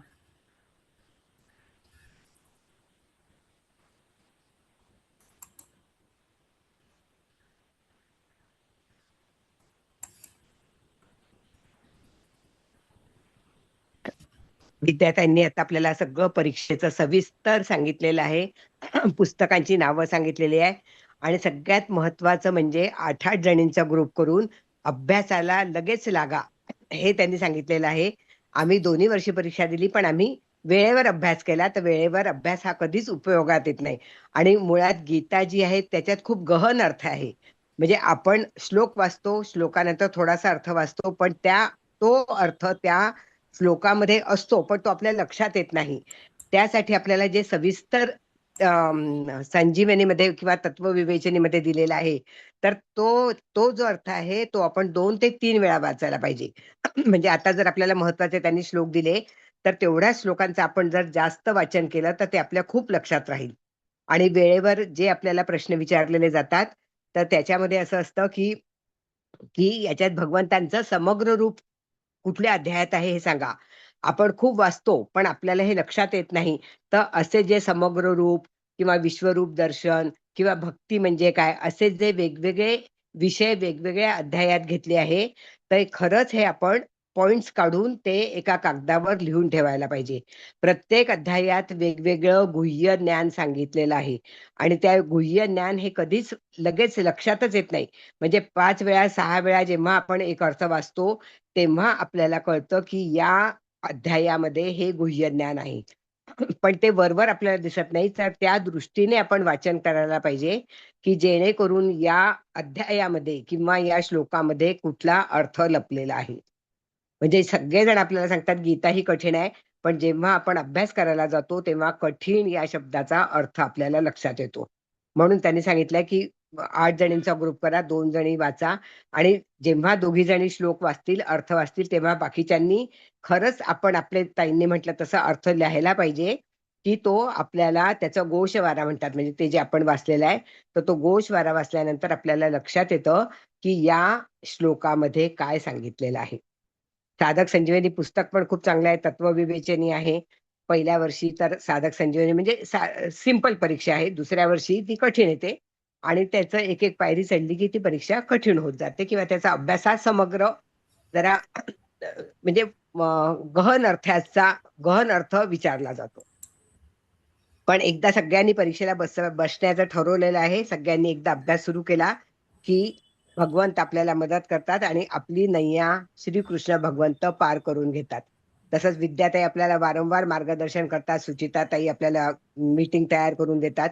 फक्त रोज मात्र 4 ते 5 किंवा 3 ते 4 आपण वेळ ठरवू. त्याप्रमाणे आपण अभ्यास करायचा आहे. जर अभ्यास नाही केला तर वेळेवर उत्तरं जरी आपण सांगितली, तरी उत्तरं आम्ही जरी प्रश्न विचारला आणि उत्तर सांगितलं, की अध्याय 4 मधला हा 4था श्लोक आहे. पण 4थ्या श्लोकाचं उत्तर हे तुम्हाला कोणीही सांगणार नाही. तुम्हाला तुमच्याच शब्दामध्ये, तुमच्याच पुस्तकातून तुम्ही जे अंडरलाईन केलंय, तुम्ही जो पॉइंट काढलाय, ते तुम्हाला तुमच्याच शब्दात लिहायचं आहे. मार्कांचं आहेच ते, पण मार्क विचारात घ्यायची नाही. गीता जगण्यासाठीच शिकायची आहे. गीता ही मार्कांसाठी नाहीये. त्याच्यामुळे तसाही आता उशीर झालेला आहे, पण आता आपण याच्यापुढे उशीर न करता दररोज क्लास घेऊया आणि प्रत्येकाने सांगायचं, की मी उद्या वाचन करेल, मी अर्थ लिहीन. हे प्रत्येकीने स्वतःहून पुढे होऊन सांगायचं आहे. श्रवण भक्ती करायची आहे, पण श्रवण भक्ती करता प्रत्येकीने जर बोलायचं ठरवलं आणि गोषवारा घ्यायचा ठरवला, तर प्रत्येकीला श्लोकांचा अर्थ व्यवस्थित समजेल आणि तो लिहिता येईल मुख्य म्हणजे. मला असं वाटतं आता आपलं म्हणजे परीक्षेचं सगळं क्लिअर झालेलं आहे. ज्यांची प्रथमा परीक्षा आहे त्यांनी पण काही घाबरायची गरज नाही. आमची उत्तम आहे, मध्यम आहे. जर जमलं तर आपण 3 वेगवेगळे ग्रुप करू. नाही तर मग एकाच ग्रुपमध्ये पूर्ण गीतेचा अभ्यास करू. कसेही आपण करू शकतो. कोणाला काही बोलायचं असेल तर सुचेता अनम्यूट कर. कोणाला बोलायचं आहे, विचारायचं आहे काही?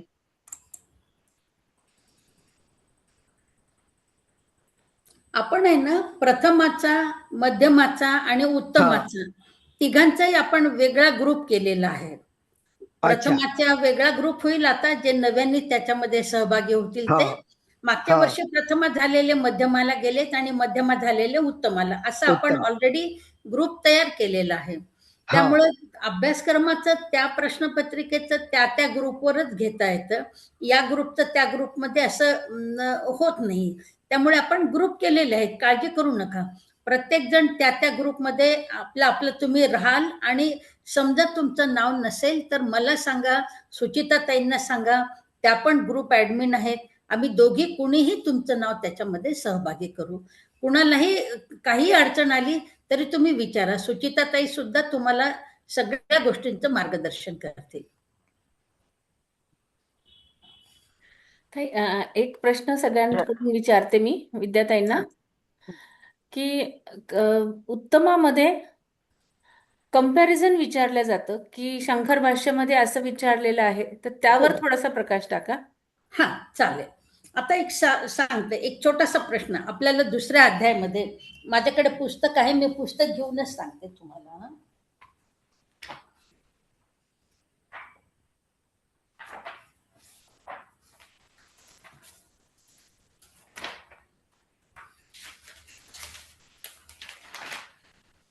हा, आता दुसऱ्या अध्यायातला 17वा श्लोक आहे पहा. साधक संजीवनीमध्ये आहे हा श्लोक आणि तत्वविवेचनीमध्ये सुद्धा आहे.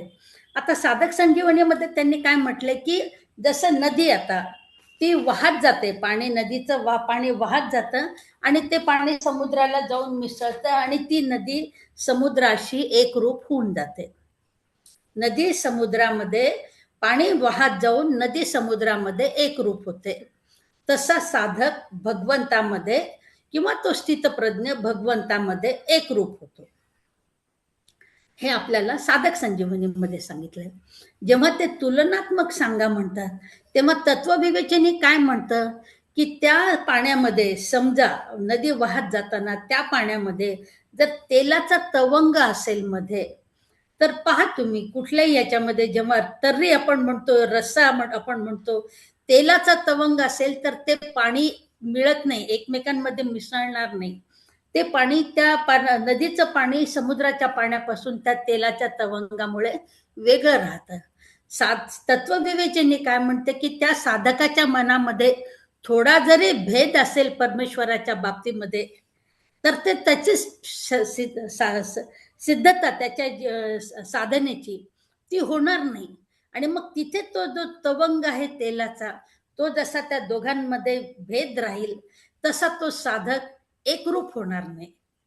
त्या साधका तो निश्चितपणे भगवंताच्या जवळ गेलेला असेल, पण एक जसा पातळ पडदा आपण म्हणतो त्याच्यामध्ये असेल, तसा तो पातळ पडदा तिथे असल्यासारखा असतो आणि तो साधक पूर्णपणे भगवंतामध्ये विलीन होत नाही, तर तो भगवंतापासून वेगळा राहतो.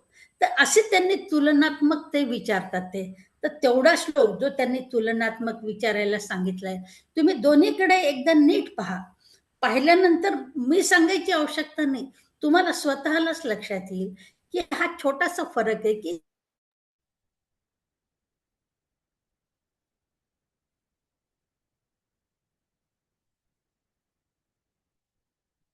हॅलो.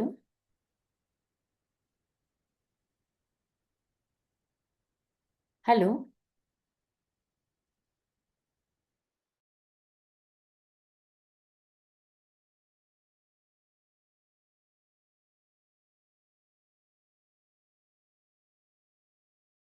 तुम्ही नाही अभ्यास करा. नाही नाही, म्हणजे आम्हाला आम्ही आम्ही निवडून ठेवू शकतो का असे श्लोक जे आहेत ते? तुम्ही निवडा. मी म्हटलं ना की तुम्ही हा अभ्यास करा. आपण असं करू की महिन्यातला एखादा रविवार, शेवटचा, दुसरा, चौथा, कुठलाही हा एखादा रविवार किंवा एखादा कुठला तरी वेगळा वार आपण घेऊ आणि मग प्रश्नावली तुम्ही तयार ठेवा की हे प्रश्न हा आम्हाला जरा आडलेले आहेत ह्याच्यामध्ये म्हणून. बहुतेकांचे सारखेच प्रश्न असतात. प्रत्येकाचे प्रश्न 100 प्रश्न घेतल्यापेक्षा काही निवडक महत्वाचे प्रश्न घेऊ आपण, एक 4-5, आणि त्यावर त्या महिन्यामध्ये आपण चर्चा करू हा एखाद्या अध्यायाचे चालेल. त्या हा प्रश्नासाठी. पण प्रत्येकच वेळेला प्रत्येकच खूप प्रश्न असं असं शक्यतो होऊ असं नाही. देऊ नका. हं. काय कारण आपण आता मला सुद्धा आहे ना थोडी मर्यादा आहे, वयाची पण आणि कामाची पण. नाही, आता 2 परीक्षा दिल्यामुळे ती आता सोपी वाटते, पहिली आणि मध्यमा आणि प्रथमा. निश्चित, पण निश्चित, पण निश्चित. आता उत्तमा ही कठीणच वाटते आणि जेव्हा हां. त्याच्यात नाही, ती नाही. काही एका नाही, काही नाही, काही श्लोकाचं नाही. 3 वेळा सांगा म्हणतात ना, म्हणजे 3 वेळा व्याख्या नाही, द्या नाही. किंवा चालतं, अर्थ चालतं. द्या, तेव्हा चालतं. तेव्हा तिथे सगळ्यात डोक्याचा प्रश्न आहे, की आता हे बरं, कसं बरं, बरं. लिहायचं? बरं, बरं. चालेल. पुन्हा अजून कोणाची काय शंका आहे? बऱ्याच जणांचे हात वर आहेत. विचारा. क्रमाने घेऊ. ज्यांचे हात वर आहेत त्यांना क्रमाने घेऊ. हा बोला, विचारा. कीर्तिताई बोला. हा नमस्कार ताई, जय हां, श्री कृष्ण. नमस्ते, अ, नमस्ते.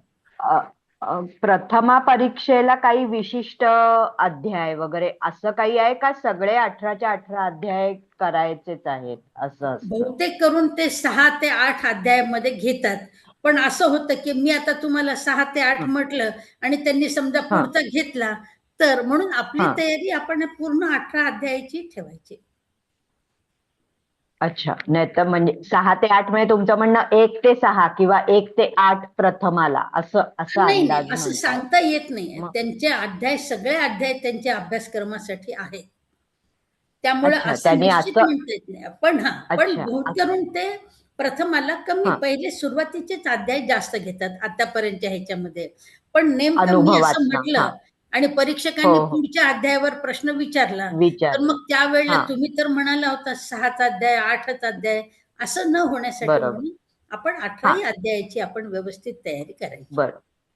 तर पण आधीचे जुने आदल्या वर्षीचे पेपर किंवा असं असं आपल्या ग्रुपवर जर टाकलं तर थोडस अंदाज येईल ना, म्हणजे मिळू चालेल. शकतील का ते आता मागच्या कुठे वर्षीचे जे झालेले आहेत ना 2 वर्षाचे, ते पेपर? हा आपल्याला टाकता हा येतील प्रथमासाठी. हां? हा हा हां, आणि ठीक. त्यांची काही म्हणजे एकच अजून प्रश्न आहे, त्यांची काही वेबसाईट म्हणा किंवा असं काही आहे का की जिथे आणखी काही डिटेल मिळू शकेल नाही वगैरे नाही, असं? वेबसाईट तर नाही आहे, पण मी एक थोडस हं, आज अनाऊन्स करायला हरकत नाही मला आता, की हं, आकाशवाणी नी आपल्या विविध भारती आकाशवाणीनी एक हं. पुण्यातल्या गीता धर्म मंडळाला एक उपक्रम दिलेला आहे, वर्षभरासाठी रोज एका श्लोकावर निरूपणाचा. तर मी बरं. सुचेताताईंशी बोलले सुद्धा, सुचेताताई हां. मुळेंशी माझं बोलणं सुद्धा हो. झालेलं आहे. हां. आणि त्या म्हणाल्या की आपण ते ऍप डाउनलोड करून घेऊ. मी सांगते सगळ्यांना हं. ते ऍप, आपण ते ऍप बरं. डाउनलोड करून घेऊ. 19 एप्रिल पासून हा उपक्रम पूर्ण वर्षभरासाठी राबवला जाणार आहे. आणि महत्वाच्या श्लोकांवर त्याच्यामध्ये 8 ते 10 मिनिटाचं निरूपण आपल्याला, म्हणजे जवळपास संपूर्ण बरं. त्याची माहिती, सारांश त्या गीत. श्लोकाचा महत्वाचा हं, आपल्याला येणार हं. आहे. त्यामुळे आपला त्यानुसार सुद्धा अभ्यास आपल्याला चांगला तयार होईल. मिळू शकेल आपल्याला. हां.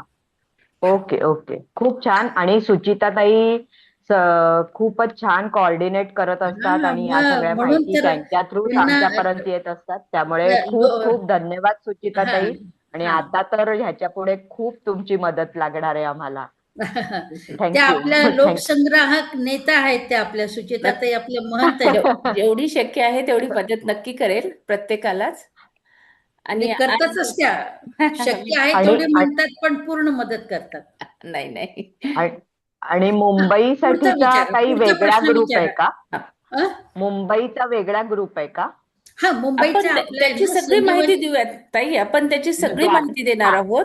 हर आणि अजून वेळ हरकत आहे, नाही, हरकत. परीक्षेचा फॉर्म भरण्यासाठी वेळ हां. आहे. आधी अभ्यास महत्वाचा आहे. बरं.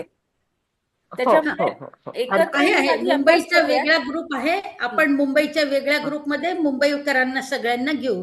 हा, समजा जरी नाही तिथे बरं. झालं, तुमची हां, अडचण आली, तरी हां, मी आहे, हां. तुम्ही हक्काने कुठे येऊ शकता, काही प्रॉब्लेम नाही. धन्यवाद, धन्यवाद ताई.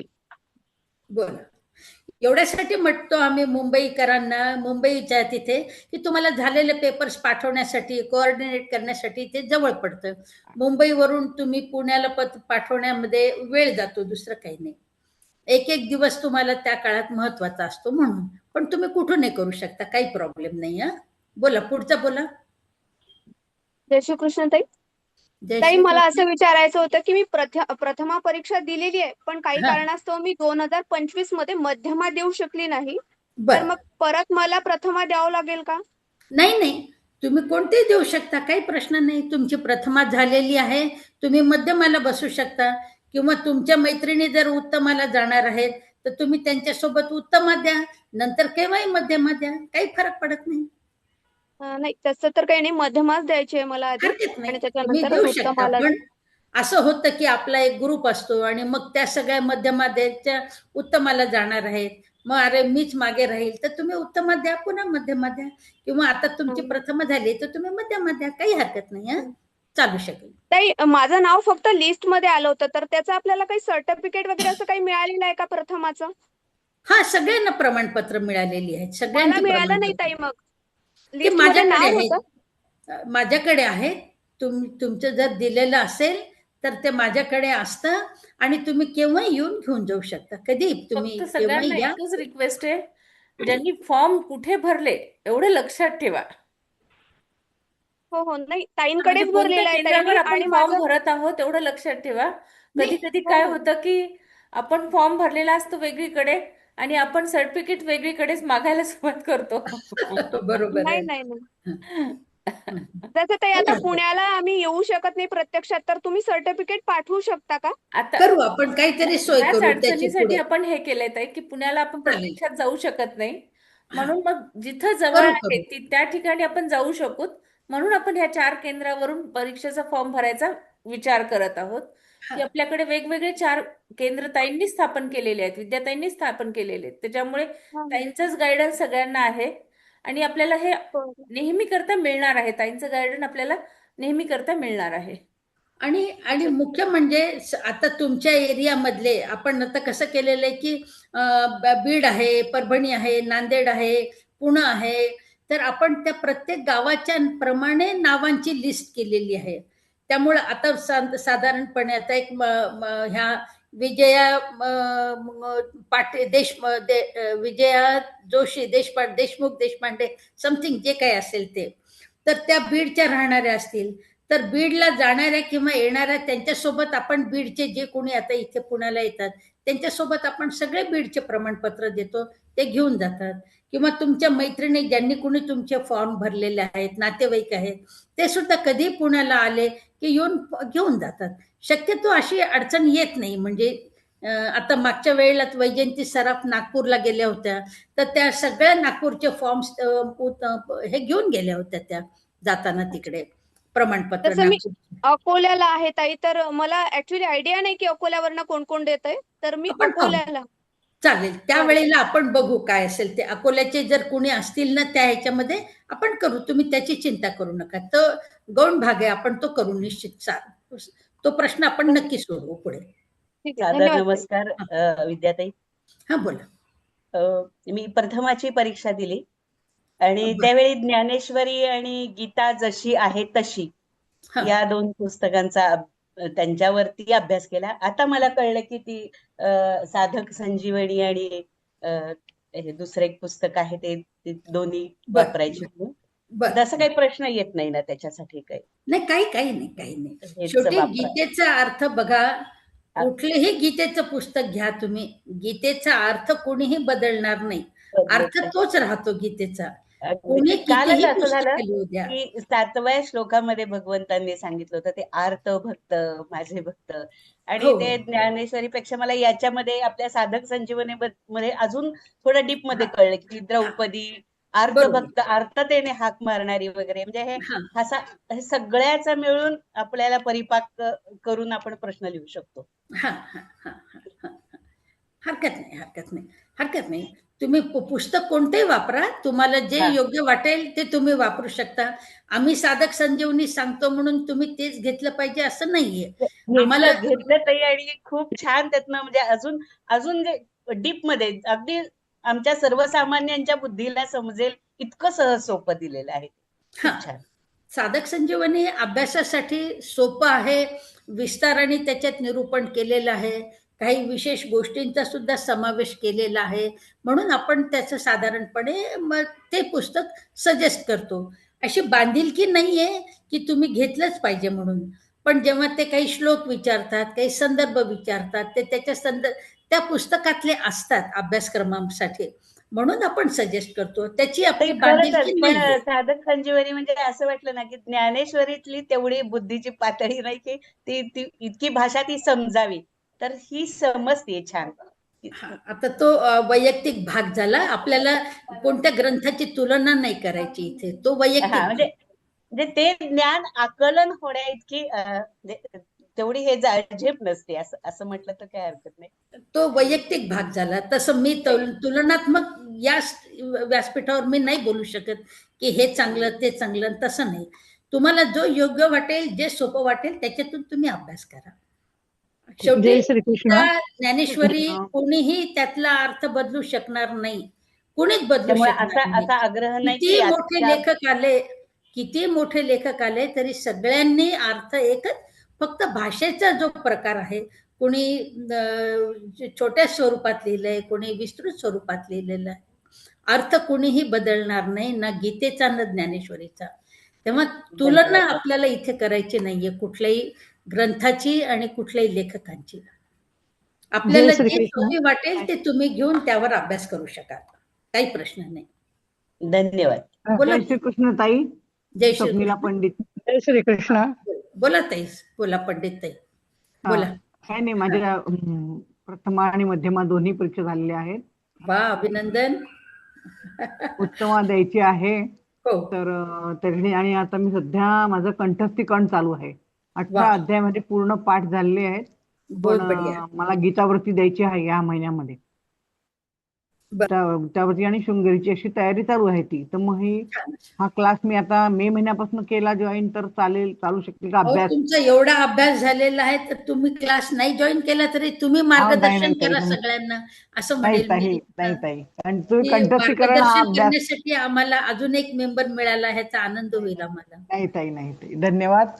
पण मी अजून साधकच आहे आणि मी तुमच्या अंडरच राहू इच्छिते. तुमचं नाही, मार्गदर्शन खूप मोलाचं आहे. माझ्या तुम्ही अंडर खूप असं सुंदर काही नाहीये. सांगतात, खूप सुंदर सांगतात. आणि आपण पौडी गढवालच्या अंडर आहो, माझ्या नाही. हा, उत्तराखंड पौडी गढवालच्या अंडर आहो सगळेजण. चालेल चालेल. म्हणजे गीतेच्या मी जून नंतर गीतेच्या सुद्धा अभ्यास अंडर केला आहो. तरी होऊ शकतं ना पूर्ण? होऊ शकतं ना पूर्ण म्हणजे गीतेच्या ऑक्टोबर पर्यंत? छत्रछायेखाली आहो आपण, कुणाच्याही छत्रछायेखाली नाही, वैयक्तिक गीतेच्या छत्रछायेखाली आहो. बोला ताई. मी नाशिकला नाशिकला असते, मी बोला फॉर्म भरते. नाशिकहूनच जय फॉर्म श्रीकृष्ण भरते. ताई. बोला बोला ताई. माझी उत्तमाच द्यायची आहे. तुम्ही हो. आता जे शंकर भाष्य सांगितलं, म्हणजे आधी आम्ही तत्वविवेचने आणि साधक संजीवनी घेतलंय, आता शंकर भाष्य घ्यायला लागेल का? म्हणजे हो हो, त्या शंकर परीक्षेसाठी भाष्य लागेल उत्तमासाठी आपल्याला, कारण लागेल. शंकर तुम्ही भाष्यामध्ये जे ना तुलनात्मक त्यांनी विचारलेलं आहे. हा जोग जे सांगितलं त्यांचं नाव सांगू शकाल? हो, जोग आहेत, त्यांचं नाव माझ्या आता लक्षात येत नाहीये.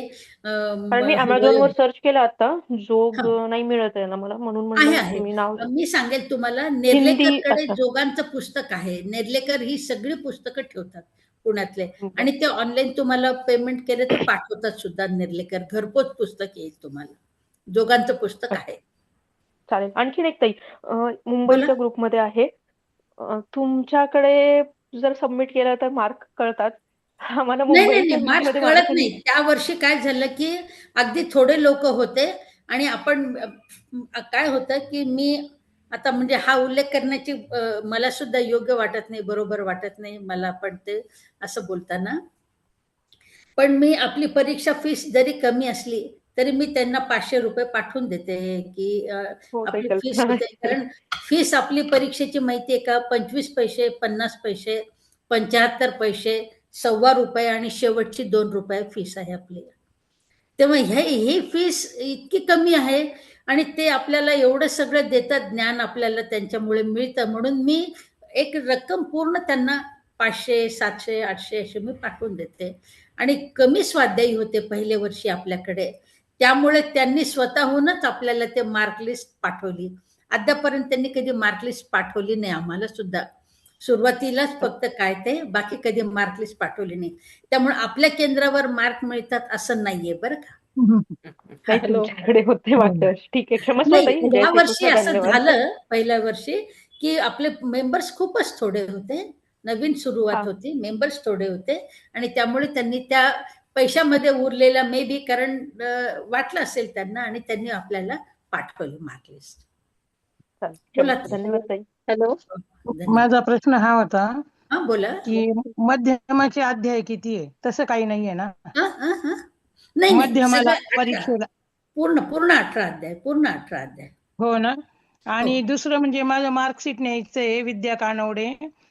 तर हा प्रथमाचं, तर मग ते पुण्यात डेंजोनी पाठवता येईल का? काय ते डेंजो काय पाठवतात तो पत्ता पाठवतात? खूप जणांचं येतं ना आता, हा, खूप माझी जण मुलगी तेच डेंजोने घेऊन म्हणते. जातात. हो. आणि मी पत्ता पाठवते तुम्हाला, मग तुम्ही ते पाठवू शकाल ना पुण्यातल्या हो पुण्यात? हो, खूप जणांनी डेंजोने नेलेले आहेत त्यांचे. हो, तिथेच म्हटले ते जावई आहे. हा, चालेल. मला वाटतं मागे आणि सुद्धा तुम्ही म्हटले ना लिखाणाची तयारी, हा. तर मी त्या काळात नेमकी ज्ञानेश्वरी हाताने लिहित होते, चांगली त्याचा खूप गोष्ट आहे. फायदा झाला मला.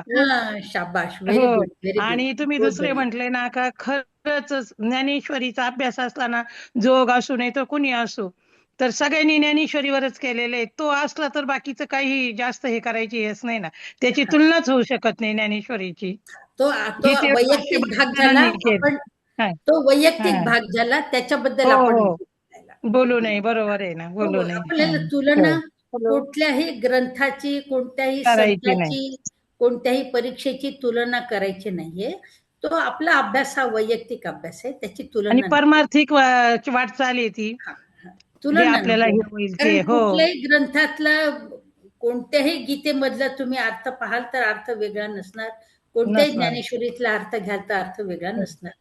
सगळीकडे एकच अर्थ असतो, फक्त रचना मांडण्याची पद्धत वेगळी असते. आपण जेवायला मांडलं तर पूर्वी कसं अगदी शिस्त, मीठ, चटणी, लोणचं, पापड, लिंबाची फोड, इकडे भाजी, कोशिंबीर असं होतं. आता घेताना पटापट भात घे, पोळी घे, मांडणी ज्याची त्याची सोयीप्रमाणे आहे. तसे ग्रंथाची रचना ज्याच्या त्याच्या प्रमाणे आहे, पोट भरण्याचं महत्व फक्त. हो, वेळेनुसार बदललेला नाहीये.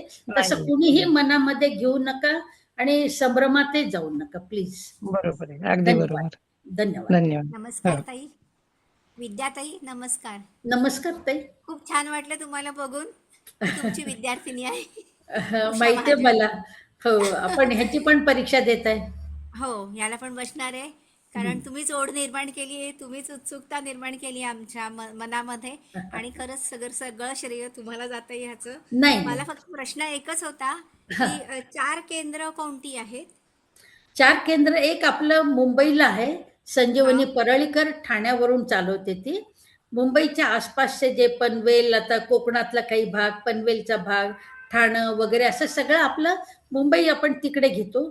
दुसरं परभणीला आहे मंजुषा भेडसूरकर म्हणून, ती परभणीच्या आसपास नांदेड, परभणी, जालना, औरंगाबाद हा सगळा भाग ती पाहते. तिसरं आपण मागच्या वर्षी नाशिकला काढलेलं आहे आणि चौथं मूळ आपलं पुण्यातलं आहे. अच्छा. आणि ताई दुसरा प्रश्न असा की म्हणजे हे जे तुम्ही आता सांगितलं की ग्रुप डिस्कशन करा वगैरे, पण काय काय काय काय तुमचा आवाज खूप लहान आहे. अच्छा. ग्रुप डिस्कशन करा म्हणालात ना तुम्ही हो मगाशी. हो हो. हा, तर त्याच्यासाठी मार्गदर्शक असेल ना तुमच्यासारखं नाही कोणीतरी?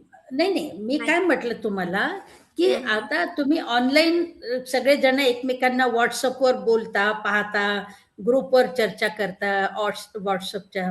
तसं तुम्ही एक 8-10 जणांचा ग्रुप तयार करा, तुमच्या मैत्रिणींचा.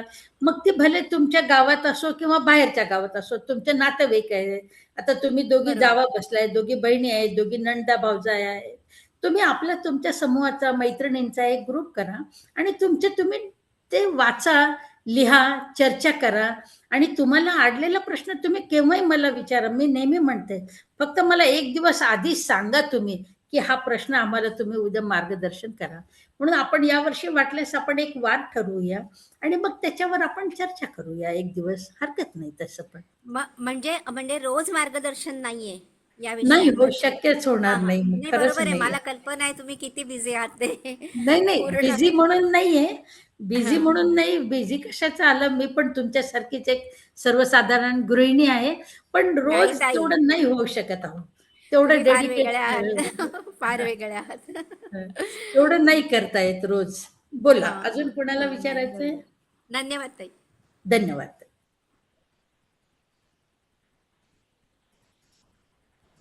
जिओ मी बोला ताई. कोणाचा नंबर आहे इथं म्हणलं होतं, मेसेज केला होता मी त्यांना, रिक्वेस्ट पाठवलेली आहे. बोला. तुम्हाला अनम्यूट केलंय ताई. हॅलो. हॅलो. हा बोला ताई. बोला. हा, मी प्रमोदिनी मोरे मॅडम बोलते. हा बोला प्रमोदिनी मॅडम बोला. जॉईन झाले, ऐकलं, मला बरं वाटलं, सगळं छान वाटलं. परत मला आणखी ते माझी शंका म्हणजे ते परिच्छदचीच होती. त्यात सगळ्यांना द्यायला लागेल. नाही काही हरकत नाही. पदच्छेद जो आहे तो आपल्या पुस्तकामध्ये त्यांनी दिलेला आहे आणि जरी समजा तुमच्याकडे ते पुस्तक नसेल तर आपण सांगतो त्या परीक्षेच्या काळामध्ये पदच्छेद काय आहे तो सांगतो. पदच्छेद म्हणजे त्या शब्दांची फोड केलेली आहे. विग्रह, आपण पूर्वी संधी विग्रह शाळेमध्ये शिकलो ना, तशा टाईप हा पदच्छेद असतो. त्या शब्दांची त्यांनी केलेली ती फोड आहे. पण ते ज्या वेळेला आपल्याला प्रश्न विचारतात ना त्यावेळेला आपण सांगतो. हा, चालेल. अन्वय कळालं मला, पण ते परीक्षेचं जरा कन्फ्युजन मध्ये काय. अन्वय म्हणजे कसं, आता समजा आपल्याला इंग्रजीमध्ये वाक्य आहे की आय एट बनाना. इंग्रजीमध्ये आय एट बनाना, मी खाल्ली केळी, असं होतं त्याचा सरळ अर्थ. आणि अन्वय अर्थ जर घ्यायचा असेल तर आपण काय म्हणणार, मी केळी खाल्ली. म्हणजे आपल्याकडे क्रियापद शेवटी येतं आपल्या मराठीमध्ये बोलताना. तर संस्कृतचा जो श्लोक आहे त्या श्लोकाचा अन्वय अर्थ घ्यायचा म्हणजे जसं त्या पूर्ण श्लोकाचा अर्थ आहे त्या क्रमाने, म्हणजे मी केळी खाल्ली हा जो क्रम आहे त्याला अन्वय अर्थ असं म्हणतात. तर तो श्लोक मोठा आहे आपला, आता 8-8 चरण, 16-16 चरणांचा, शब्दांचा. त्यामुळे त्या प्रत्येक शब्दाचा अर्थ देऊन त्यांनी तो सलग वाक्य जसं तयार होईल त्याप्रमाणे केलेला जो अर्थ आहे त्याला आपण अन्वय अर्थ म्हणतो. ठीक आहे, बघते मी आणि पुन्हा चांगला अभ्यास घेते. परीक्षेचं चालेल चालेल, केव्हाही विचारा जेव्हा तुम्हाला प्रथमा अडचण. झाले मध्यमासाठी आता माझं असणार आहे. ताई नमस्कार. मी नमस्कार. सुवर्णा देशमुख ठाण्यावरून आहे. बोला माझी ताई. ताई प्रथमच परीक्षा आहे ताई, आणि हे सगळं ऐकून आता असं जरा टेन्शन आलंय की माझ्या शब्दात पण मी मांडू शकेल की नाही हे, आणि माझा काही तेवढा अभ्यास नाहीये गीतेचा आणि कशाचा. म्हणजे हरकत गीता मी नाही. शिकली गीता गुंजन कडून, आता मी दुसऱ्यांदा परत जॉईन केलंय. पण हा आर्थिक विवेचन सत्रातही नाही कधी जॉईन होता येत, कारण ते शनिवार रविवार असं असतं. हा तर त्याच्यामुळे पण असं वाटतं काही की काही हरकत नाही. स्वर्णाताई, हा हा. काही हरकत नाही परीक्षेचं तुम्हाला. टेन्शन घेऊ नका. पहिली गोष्ट म्हणजे, दुसरी गोष्ट म्हणजे पाहून लिहायचं आहे तुम्हाला. तुम्हाला कुठेही मनाने लिहायचं नाही, किंवा तुमच्या शब्दात जरी लिहायचं तर समोर पुस्तकं असणार आहेत आपल्याला, आणि त्यामुळे कुठेही हे होणार नाही. विद्याताईंचं मार्गदर्शन ऑलवेज असणार आहे, कारण आम्ही आता 2 वर्षापासून विद्याताईंच्या हाताखाली शिकतच आहोत. नाही. त्यामुळे त्याचाही बिलकुल प्रश्न नाही आहे. दुसरी अजून एक गोष्ट म्हणजे, आपण सगळेजण वाचतो, त्याचे व्हिडिओज आपण पाठवत असतो. जे हो, काही हो. वाचतो आपण, म्हणजे समजा जरी हो. तुम्हाला वेळ नसेल तरी ते ऐकायला तर नक्कीच वेळ भेटू शकतो. केव्हाही मिळतो, आणि केव्हाही हा मिळतो. अभ्यासक्रम आपण अगदी सगळे मिळून सोबत करणार आहोत. हो हो हो, अगदी केव्हाही तुम्ही तो ऐकू शकता व्हिडिओ. आपल्याला तुम्ही स्वयंपाक करताना ऐका, बसल्यानंतर ऐका, पडल्या ऐका. आपल्याला व्हिडिओ रोज असतात त्यांचे, रोज रोज व्हिडिओ आहेत. हा, आणि एक हे की समजा एक प्रश्न दिलेला आहे, आता तुम्ही म्हणलं 20 मार्कांचा प्रश्न आहे, तर त्याचे कमीत कमी किती पेजेस भरले पाहिजेत उत्तरांचे, की तेवढा अर्थ आला पाहिजे, असं काही नाही नाही नाही आहे ना नाही. त्याचं? कसं असतं माहितीये का, आता एखादा प्रश्न थोडा विस्तृत असतो, एखादा श्लोक विस्तृत असतो, एखादा श्लोक थोडा संक्षिप्त असतो. तर आपल्याला त्याप्रमाणे त्याची मांडणी करावी लागेल त्या उत्तराची. असं किती, आता तुमचं अक्षर बारीक असेल तर एकाच पानामध्ये तुमचं सगळ्या प्रश्नाचं उत्तर भरेल. तुमचं अक्षर जर मोठं लांब लिहिणार असेल तर 2 पानं होईल. म्हणजे पानं महत्वाची नाहीयेत. नाही, पॅराग्राफ किती पाहिजेत, म्हणजे असं काही नाहीये ना, लिमिट्स नाही? त्या श्लोकाचा संपूर्ण अर्थ त्याच्यामध्ये मावला गेला पाहिजे, त्याचं तुम्हाला विस्तारीकरण करता आलं पाहिजे, एवढंच असतं अपेक्षित आपल्याला. पानं किती हा भाव नका धरू, कारण कारण आपल्या अक्षरावरून पानं वाढत पण जातात आणि कमी पण होत जातात. तो जो श्लोक आहे त्याचा संपूर्ण भावार्थ आपल्याला सांगता आला पाहिजे, काय आहे तो, की तो आता जसं मी म्हटलं की नैनन छिंदन्ते शस्त्राने नैनन दहती पावका. मग तो शस्त्राने कसा मारला जात नाही, तो पाण्यात भिजल्यानंतर कसा तो खराब होत नाही, असं ह्या प्रत्येक गोष्टीची तुम्हाला उकल करता आली पाहिजे. किंवा आपल्याला आता आपण म्हटलेलं आहे त्यांनी की हा एकच परमात्म्याचा अंश सगळ्यांच्या देहामध्ये गेलेला आहे. मग त्यांनी त्याच्यासाठी आपल्याला उदाहरणं दिलेली आहेत. दागिन्याचं उदाहरण दिलेलं आहे, पाण्याचं उदाहरण दिलेलं आहे, मातीचं उदाहरण दिलेलं आहे.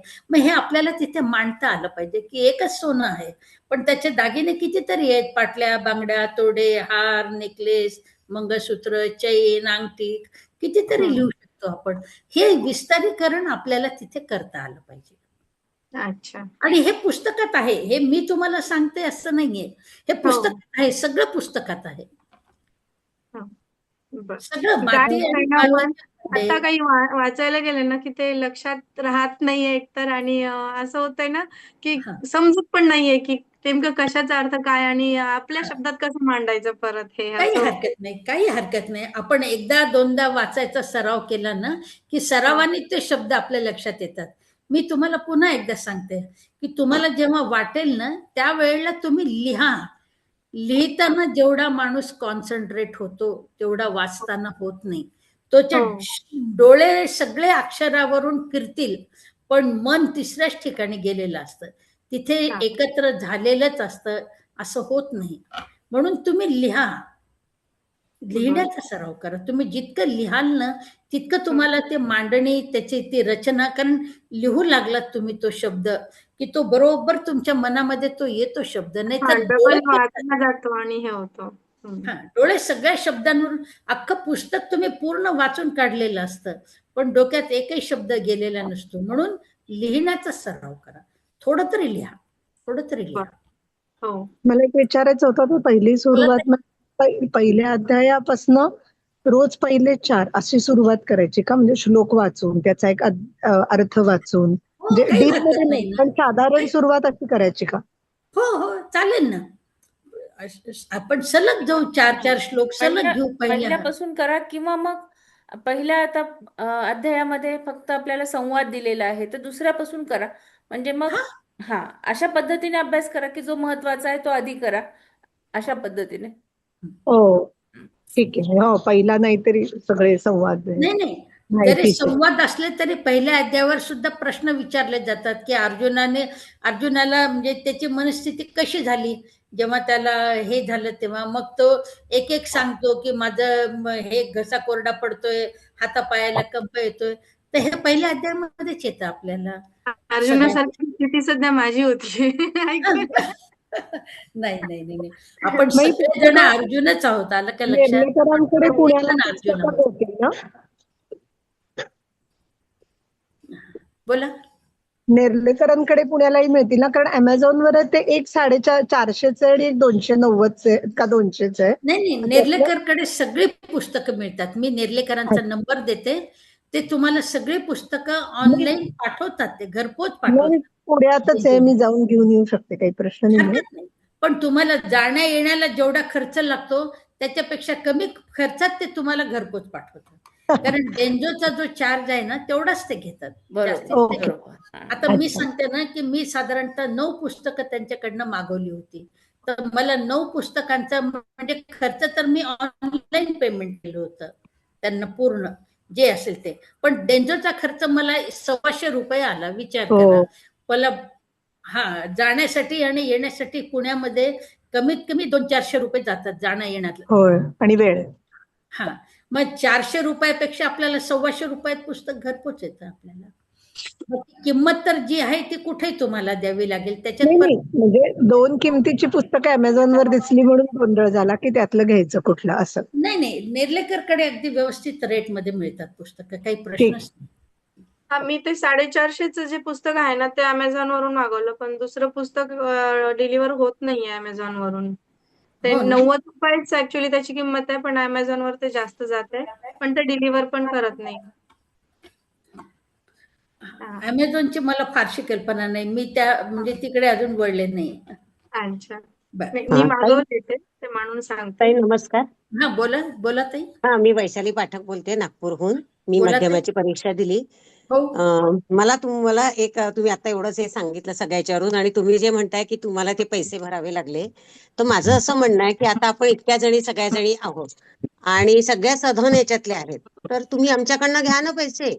म्हणजे पैसे घ्या. म्हणजे माझं म्हणणं की काय आहे माहिती का, आता तुम्ही हे सगळं करताय म्हणजे तुमची सेवा खूप आहे, तुमची पण आणि सुचेताताईंची पण काय आहे की आम्हालाही असं वाटलं पाहिजे की चला आपण या गीतेच्या परीक्षेसाठी म्हणा किंवा कशासाठी आपलंही स्वतःचं कॉन्ट्रीब्युशन असावं. तो तुम्ही तुमच्या तिथं सेंटर काढा, मी तुम्हाला सेंटर काढून देते आणि तुम्ही तो उपक्रम सुरू करा. माझा जो चाललेला आहे साधना मार्ग तो मला जाऊ द्या. तुम्हाला जर पैसे भरायचेच असतील आनंदाने तर तुम्ही तुमच्याकडे मी तुम्हाला म्हणजे असं म्हणून नाही की आपल्याला मार्क्स कळले पाहिजे, पण काय आहे मार्क्स मी याच्यासाठी म्हटलं की आपण काय लिहिलं आणि आपल्याला त्याच्यात आपण कुठपर्यंत पोहोचलो. पण ते देत नाही त्याला काय करणार ना. म्हणजे आपला अभ्यास किती झाला. माझं असं म्हणणं नाही आहे की मला किती मार्क मिळाले किंवा काय मिळाले, पण आपला अभ्यास तिथपर्यंत पोहोचला का असं थोडंसं डोक्यात आलं. पण ते देत नाहीत ना. ते देत नाही. मागच्या वर्षी दिला त्यांनी, या वर्षी नाही दिले. काही श्रेणी कशी ठरवतात ते त्यांनाच माहिती आहे. तर साधारणतः त्यांचं आहे ना 70-80 असं आहे श्रेणींचं त्यांचं. काही निष्काम कर्मयोग समजायचा. माझे 50 रुपये मला आले, मला खूप आनंद झाला. मी ते पैसे ताई ना काही म्हटलं नाही, पण आपला निष्काम कर्मयोग समजायचा. आपण कुठं बोर्डाच्या का कसल्या परीक्षा देतो का आपल्या स्पर्धेला जायचं. आपल्या आयुष्याच्या परीक्षा देऊन झालेल्या ताई सगळ्या. नाही आपल्याला मार्क त्याच्यासाठी म्हणून नाही, पण आपण कुठपर्यंत पोहोचलो असं मला वाटतं म्हणून आणि काहीतरी म्हणून हे सहभाग म्हणून करायचं, बाकी काही नाही. आपल्याला स्वतःला आनंद आणि ह्या नादात आपल्याला प्रपंचाचा विसर पडतो. आपण सगळे 60-70 या वयाचे आहे, सगळ्यातून बाहेर पडलेलो आहे तावून सुलाखून. हा एक आनंद आहे आपल्याला, समाधान आहे आणि बुद्धीला थोडं घासायचं, दुसरे काही नाही. बरोबर. आणि यात मग श्रीकृष्ण अर्जुनच्या आपण समजून घ्यायचं त्यांना आणि आपण जीवन जगायला ताई म्हटल्या तसं फक्त आपल्याला उपयोग होईल. हे बरं आपण बरं जे बोला. मागं मी हे केलं ते केलं यांना केलं त्यांचं केलं हे जे दुःख आहे आणि हे सगळं बाजूला होईल. अर्जुनाला समोर पाहिल्यावर तो म्हणतो हे माझे आजोबा आणि हे पंजोबा, आपण त्या स्थितीत आहे ना. हा माझा बरं मुलगा सुनेनी असं. बर बर बर पुढे विचारा. दुसरं कुणाला बोलायचं विचारा. नमस्कार. जय श्री मी कृष्ण ताई. बोलते. वा शरवीताई बोला. खूप छान तेलाचं उदाहरण पटलं म्हटलं मला. त्याच्याप्रमाणे आहे? आता पुढच्या परीक्षेची तयारी करते. करा करा करा. तुम्हाला खूप शुभेच्छा. हो. बोला जय श्री पुढे. कृष्ण ताई. जय श्री कृष्ण ताई. जय श्री कृष्ण. मी आरती शिरसाट, आता मी जॉईन झाले म्हणजे नवीनच ग्रुपमध्ये आणि मी बरं. प्रथम देणार आहे. पण मला एक सॉरी, मी पहिल्यांदा तुमच्या आधी माफी मागते की मला ह्याचा मूळ उद्देश किंवा आपण का द्यायची परीक्षा, फक्त अभ्यासासाठी का आपलं ज्ञान वाढण्यासाठी का दुसरं काही, किंवा हा तुम्ही एक अनुभव या वर्षी घेऊन पहा आमच्या सगळ्यांसोबत. जसं आता वारकरी सगळेजण जातात वारकरी, तर आपणही जातो त्यांच्या बरोबर, चला वारकऱ्यांसोबत म्हणून. तर तुम्ही आमच्या ह्या वारीमध्ये सहभागी व्हा आणि नक्कीच, पुढच्या नक्कीच. वर्षी तुम्ही मला सांगा की तुम्हाला नेमकं काय वाटलं. आणि तुमचा हा अनुभव आपला आमच्या सगळ्यांसाठी कामाला येईल तो. नक्कीच नक्की. आणि गीता परिवारशी जोडलेला आहे का हा आपला परिवार? नाही नाही, तो परिवार त्यांचा संथा वर्गाचा वेगळा परिवार आहे तो. बरं बरं. धन्यवाद ताई.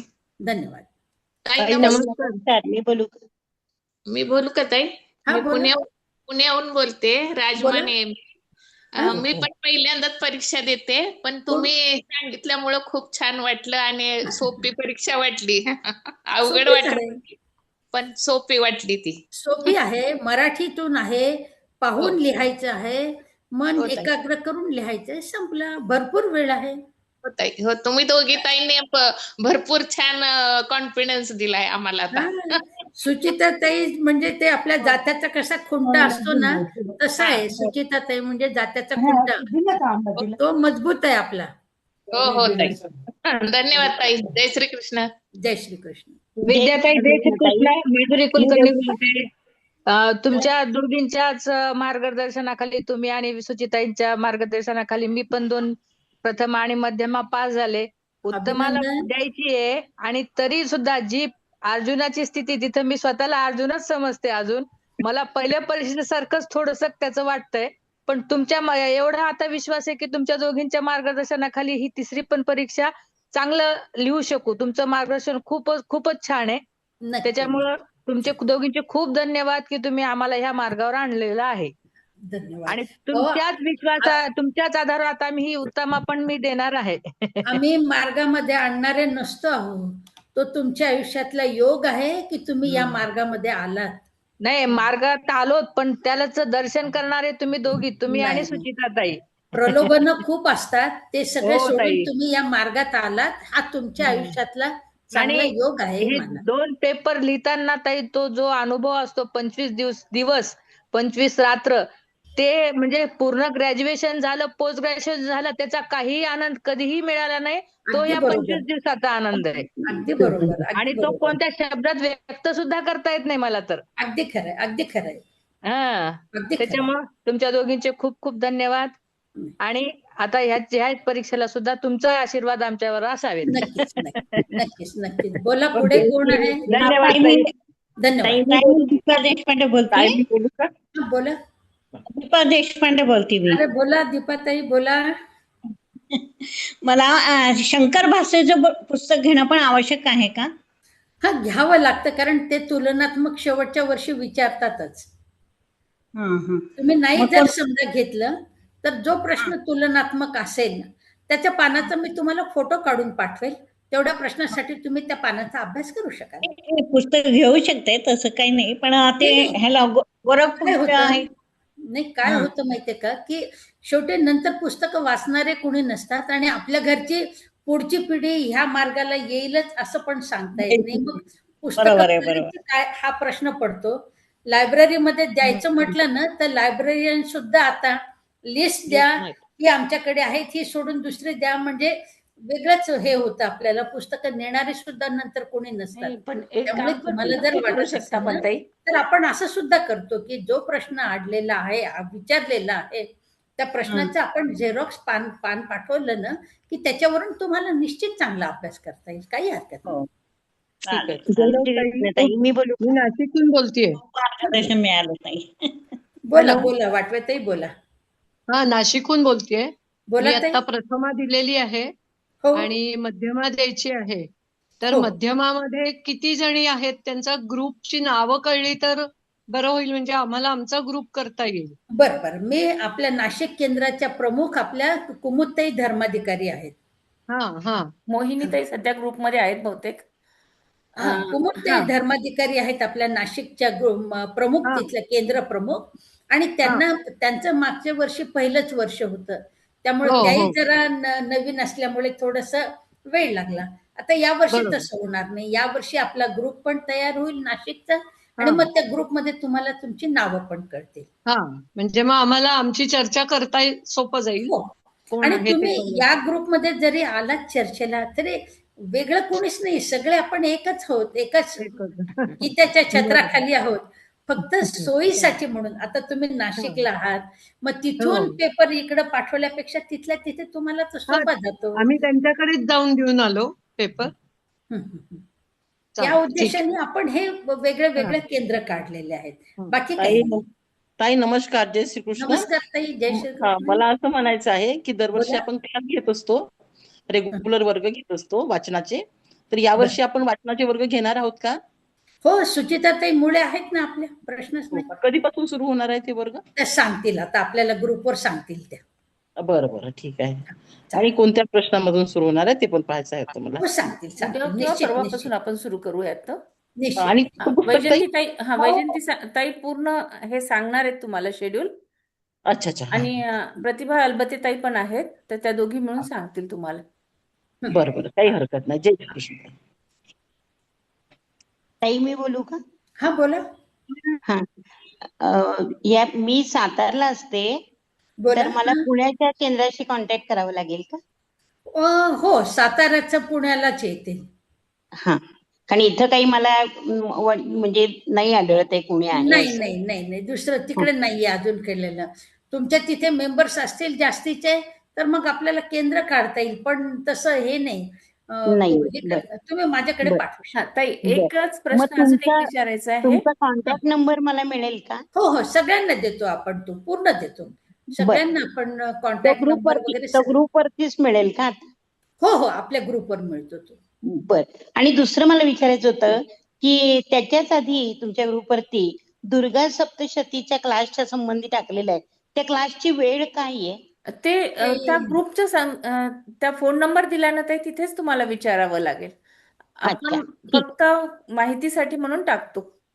अच्छा अच्छा, ठीक आहे ठीक आहे, ठीक आहे. बरं, धन्यवाद. हा ताई, धन्यवाद. विद्याताई, धन्यवाद.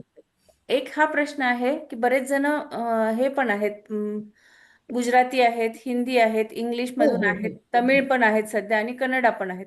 ह्या हो, हो. 4-5 लँग्वेज मधून आपल्याला परीक्षा देणारे साधक आहेत. तर हो. त्यांच्या बाबतीमध्ये आपण कसं करू शकतो, त्याच्याबद्दल मार्गदर्शन सांगा थोडंसं.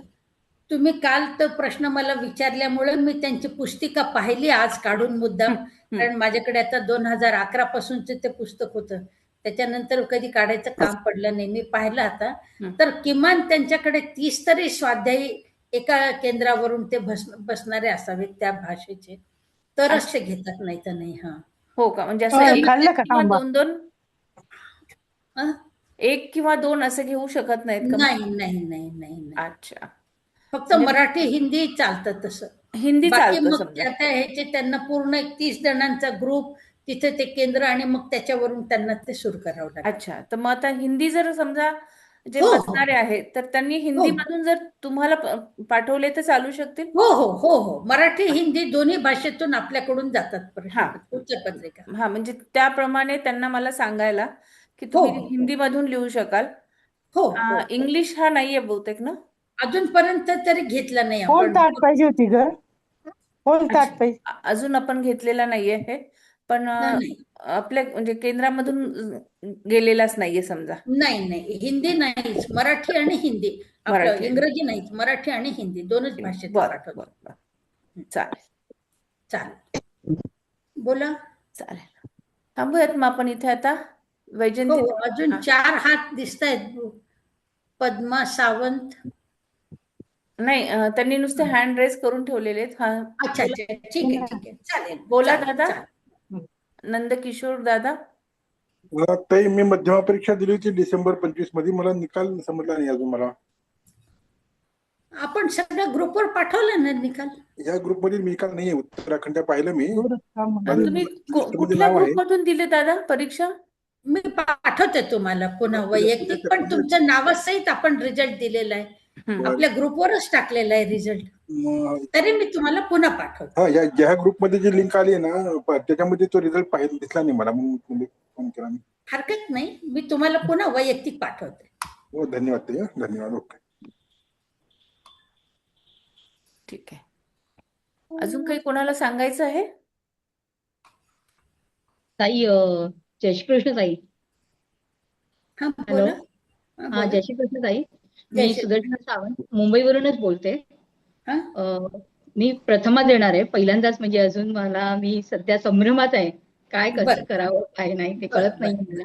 बरं, मला तुमचं मार्गदर्शन लाभलं तर बरंच चांगलंच आहे. तुम्ही फॉर्म भरा. तुम्हाला ज्या केंद्रावरून सोयीस्कर वाटेल त्या केंद्रावरून फॉर्म तुम्ही भरा. त्या केंद्रावरून फॉर्म भरा. तुम्हाला परीक्षेच्या वेळेला असं वाटलं की मला नाही द्यायची आहे परीक्षा, राहू द्या या वर्षी. नाही, मला द्यायची आहे. मला मी तुम्हाला सांगते की तुम्हाला असं वाटलं की आपण अभ्यास केलाय पण आपल्याला काही वाटत नाही बुवा, तर तुम्ही नका देऊ परीक्षा. पुन्हा पुढच्या वर्षी बसा. जोपर्यंत तुमचं मन तयार होत नाही तोपर्यंत तुम्ही निवांत कितीदाही परीक्षेला बसा, काही काळजी करू नका. पण नक्कीच तुम्ही एकदा फॉर्म भरला आणि अभ्यासाला लागलात की 100% तुम्ही परीक्षा देणार आणि नंतर मला फोन करून सांगणार की मला खूप छान वाटलं बरं का. हो, कारण मी गेल्या वर्षी एकदा मी हे केलं होतं, पण त्यावेळेला माझ्या मुलाचं लग्न होतं, त्यामुळे मला देता आली नाही परीक्षा. आणि मी सुचिता यांची बोलले होते त्यावेळेला, तर त्या पण मला म्हणाल्या की नका देऊ, कारण नोव्हेंबर मध्येच लग्न होतं, परीक्षा होती, शक्य नव्हतं. आणि माझ्याकडे हे तत्वविवेचन म्हणजे हेच पुस्तक आहे का? याच्यात भगवद्गीता, मूल परिच्छेद, अन्वयार्थ व सुगम टिपासह. नाही, हे वेगळं आहे. हे वेगळं आहे ना? तत्वविवेचन लिहिलेलं आहे का? नाही, तत्वविवेचन नाहीये. हे जयदयाल गोयंकांचंच आहे, फक्त मराठी. ते नाही. तत्वविवेचन वेगळं आहे. हे मला वाटतं 14 नंबरचं पुस्तक आहे का? 14 नंबरचं पुस्तक आहे. 14 नंबर. नाही, ते नाहीये. अच्छा, साधक संजीवनी आहे माझ्याकडे. 7 नंबर आहे ना साधक संजीवनी? 7 नंबरचं आहे. हा, ते आहे माझ्याकडे. हे वेगळं मूळ, पदच्छेद, अन्वयार्थ आणि अर्थ असं एवढंच आहे. हो, बरोबर. तत्वविवेचन वेगळं आहे. नेर्लेकरांचा नंबर ग्रुपवर द्या ताई, म्हणजे मग मला ते पुस्तक मागवता येईल. निश्चित. धन्यवाद ताई. प्रत्येक पुस्तकाची जी प्राइस आहे, ऑनलाईन घ्या किंवा नेर्लेकरकडे घ्या किंवा तुमच्या जवळच्या कुठल्याही बुक स्टॉलवर घ्या. गीता प्रेसचे जिथे मिळतात तिथे कुठेही तुम्हाला मिळेल. पण प्रत्येक ठिकाणची किंमत ही मात्र थोडीशी वेगळी असू शकते, कारण प्रत्येकाचं कमिशन असतं आणि ते आपण हे करू शकत नाही की एवढ्यालाच द्या किंवा तेवढ्यालाच द्या. गीता प्रेसचं वेबसाईट आहे, तिथूनही तुम्ही मागवू शकता. त्या सगळ्या लिंक आपण पाठवून देऊ. फक्त प्राइस कम्पेअर करू नका. जिथे मिळेल, अवेलेबल आहे तिथून घ्या तुम्ही, ते जास्त चांगलं. हो,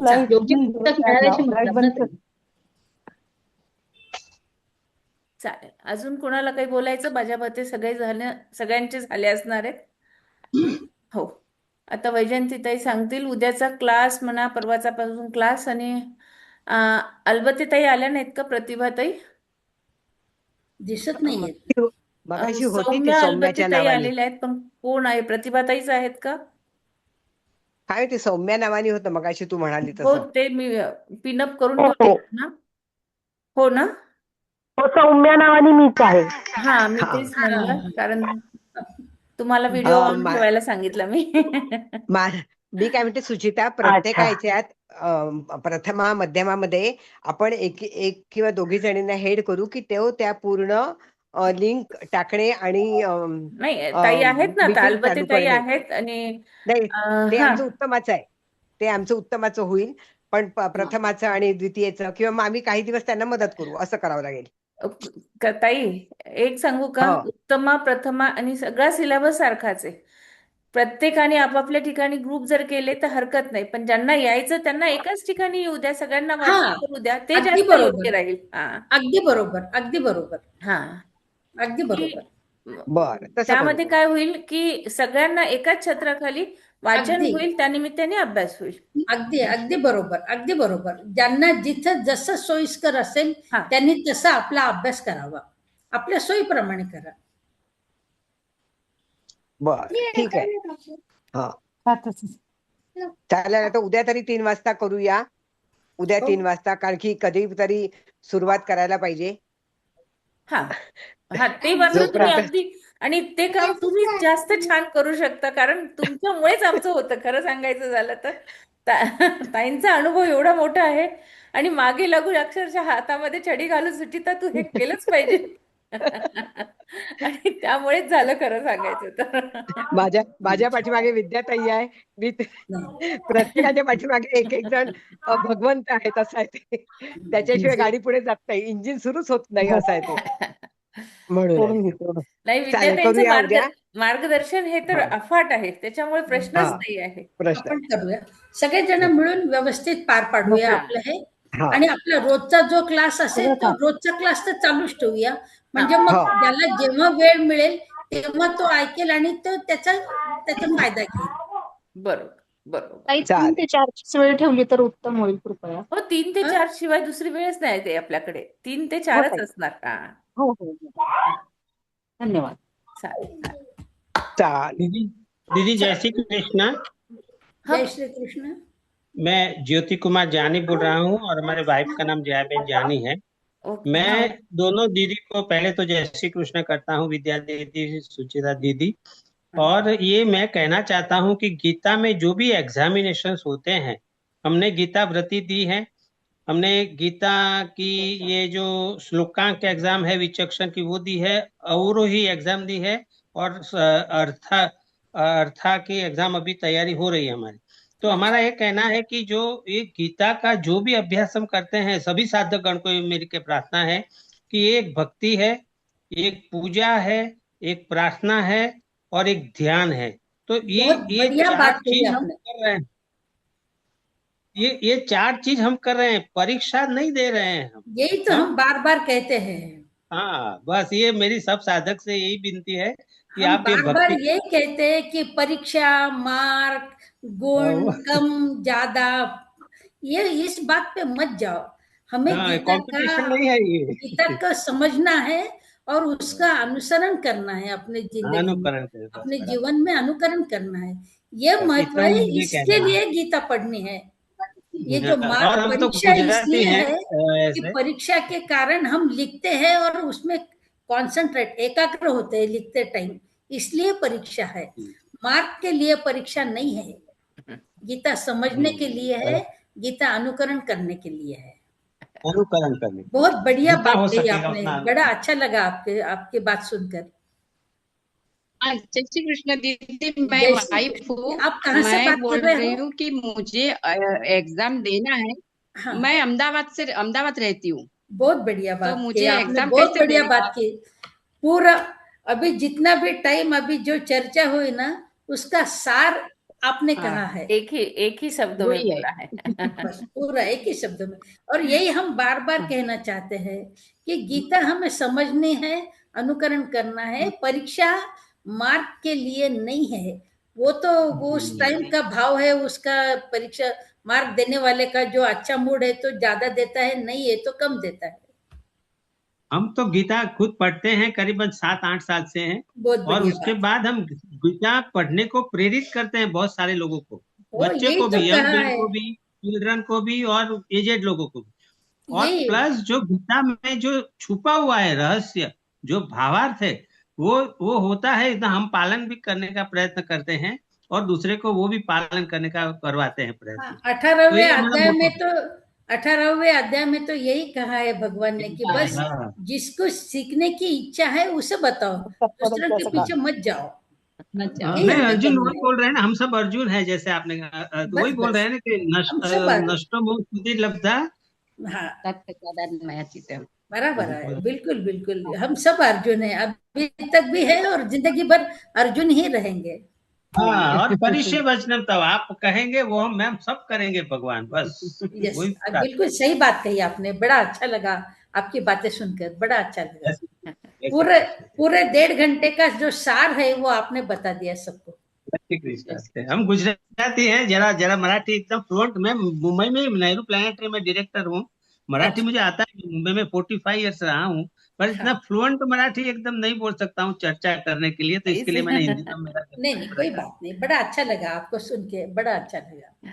और सुचिता दीदी ने हमके रोज 2 अध्याय पढ़ने का तो एक दिया ही है, रोज हम पढ़ रहे हैं, और एक दीदी ने भी वो दिया है, तो रोज 2 अध्याय और भी पढ़ रहे हैं, तो 4 अध्याय तो हमारा पठन होता ही है डेली।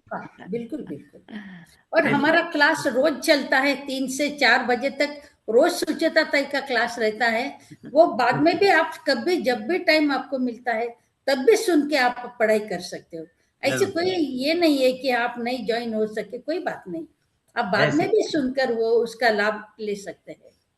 जय श्री कृष्ण। जय श्री कृष्ण। जय श्री कृष्ण। जय श्री कृष्ण।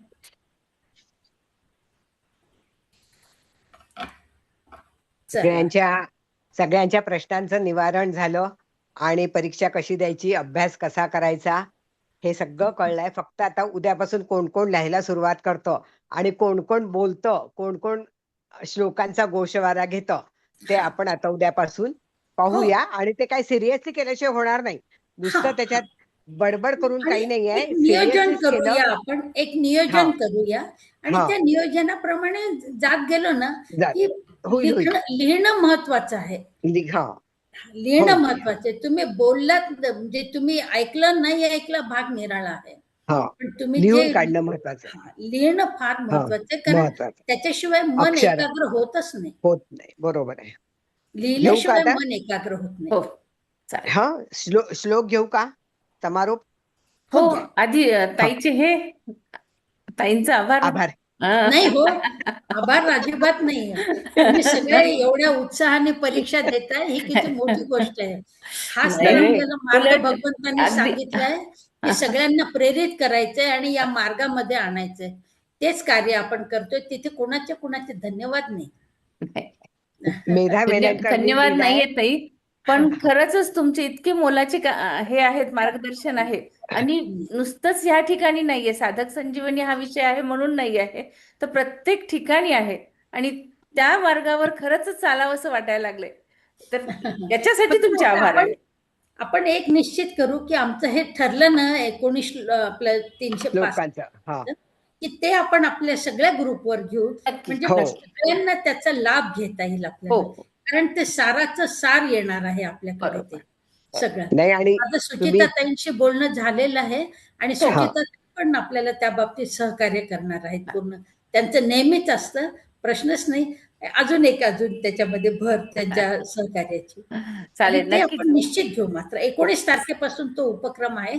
आता या 4-8 दिवसात मला ती माहिती मिळेल त्या ऍप वगैरे, मी त्यांच्याकडे देते आणि मग आपण तो उपक्रम चला, सगळ्यांना शुभेच्छा. आणि सगळ्यांनी जून मध्ये फॉर्म भरा आणि परीक्षेची तयारी करा. आता त्या वेलणकरनी लिहिलंय की जे लिहिलंय ते पाठवायचं का, तर ते लिहिलेलं वगैरे पाठवायचं नाही, आपल्या वहीमध्येच लिहून ठेवायचं आहे. आपल्यासाठीच आपला अभ्यास करायचा आहे, स्व अभ्यास करायचा आहे. जर कोणी कोणाला असं जर आयतं लिहून पाठवलं तर बाकीच्या बायका फक्त वाचन करतील, लिहिणार नाही. त्याच्यामुळे लिहिलेलं आपल्याजवळ ठेवा आणि एखाद दिवशी, महिन्यातून एखाद दिवशी सांगू की चला आज सगळ्याजणी प्रश्नांची उत्तरं पाठवा. पण सध्या कोणीही लिहू नका आणि फक्त अभ्यास करा, जास्त चौकशी करू नका. कारण की फक्त अभ्यास करून अर्थ समजावून घेणे हे खूप महत्वाचं आहे. आणि खूप प्रश्नांची उत्तरं मिळाली आहे, कसं लिहायचं काय. फक्त आपण पेपर टाकून देऊ जरा 2-3 वर्षाचे, म्हणजे आता त्यांना उत्सुकता आहे की परीक्षा म्हणजे काय, कसं लिहायचंय, काय लिहायचंय. आपण पेपर पाठवूया. चालेल. विद्यार्थ्यांनी त्यांचा भरपूर वेळ दिला, आपल्यासाठी 2 तास काढले तुम्ही आणि आपल्याला सगळेजण इतके छान एकाग्र झालात, ह्याच्यातच मला खरा आनंद आहे. आणि अजूनही परीक्षामध्ये सोडलं नाही, तुम्ही करताय, लिहिताय, उत्साहाने दुसऱ्यांना पण सहभागी करताय. खूप मोठी गोष्ट ही या सगळ्या ह्याच्यातली. तो आनंद एक वेगळा निराळा आनंद. दिसलं का सुचेता मुळेचा चेहरा दिसला का? कोणी लिहिला नाही ना, सुचेता मुळे? आज एकदाही दिसला नाही त्यांचा चेहरा. आता दाखवला आणि गायब. घरातलं वातावरणामध्ये आहे, कुठेही मी आवरून बसलेली नाही किंवा काहीच नाहीये. काही होत नाही, काही होत नाही. जाऊ दे, आपण सारे अर्जुन असायचे. बरोबर बरोबर. चालेल, चला घेऊया, श्लोक घेऊया आणि आज जय समाप्ती करूया. श्रीकृष्ण. जय श्रीकृष्ण. योगेशं सच्चिदानंदं वासुदेवं व्रजप्रियं धर्म संस्थापकं वीरं कृष्णं वंदे जगद्गुरुं. जय श्रीकृष्ण. जय श्रीकृष्णार्पणमस्तु. जय श्री. हो, बाहेर पडू मी आता? हो, थांब. हो, चालेल चालेल. आपण सगळेच जण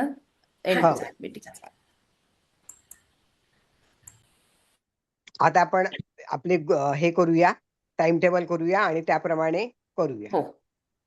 आता सगळे अभ्यासार्थी आहेत सोबत तुमच्या. हो, आणि सगळे अभ्यासार्थीच आहे. शरयू पण आहे, डॉक्टर. सगळे अभ्यासार्थी आहे, सगळे मास्टर आहे, सगळे डॉक्टर आहे. त्याच्यामुळे होईल. नक्कीच नक्कीच. चालेल चालेल चालेल. चला, धन्यवाद. धन्यवाद.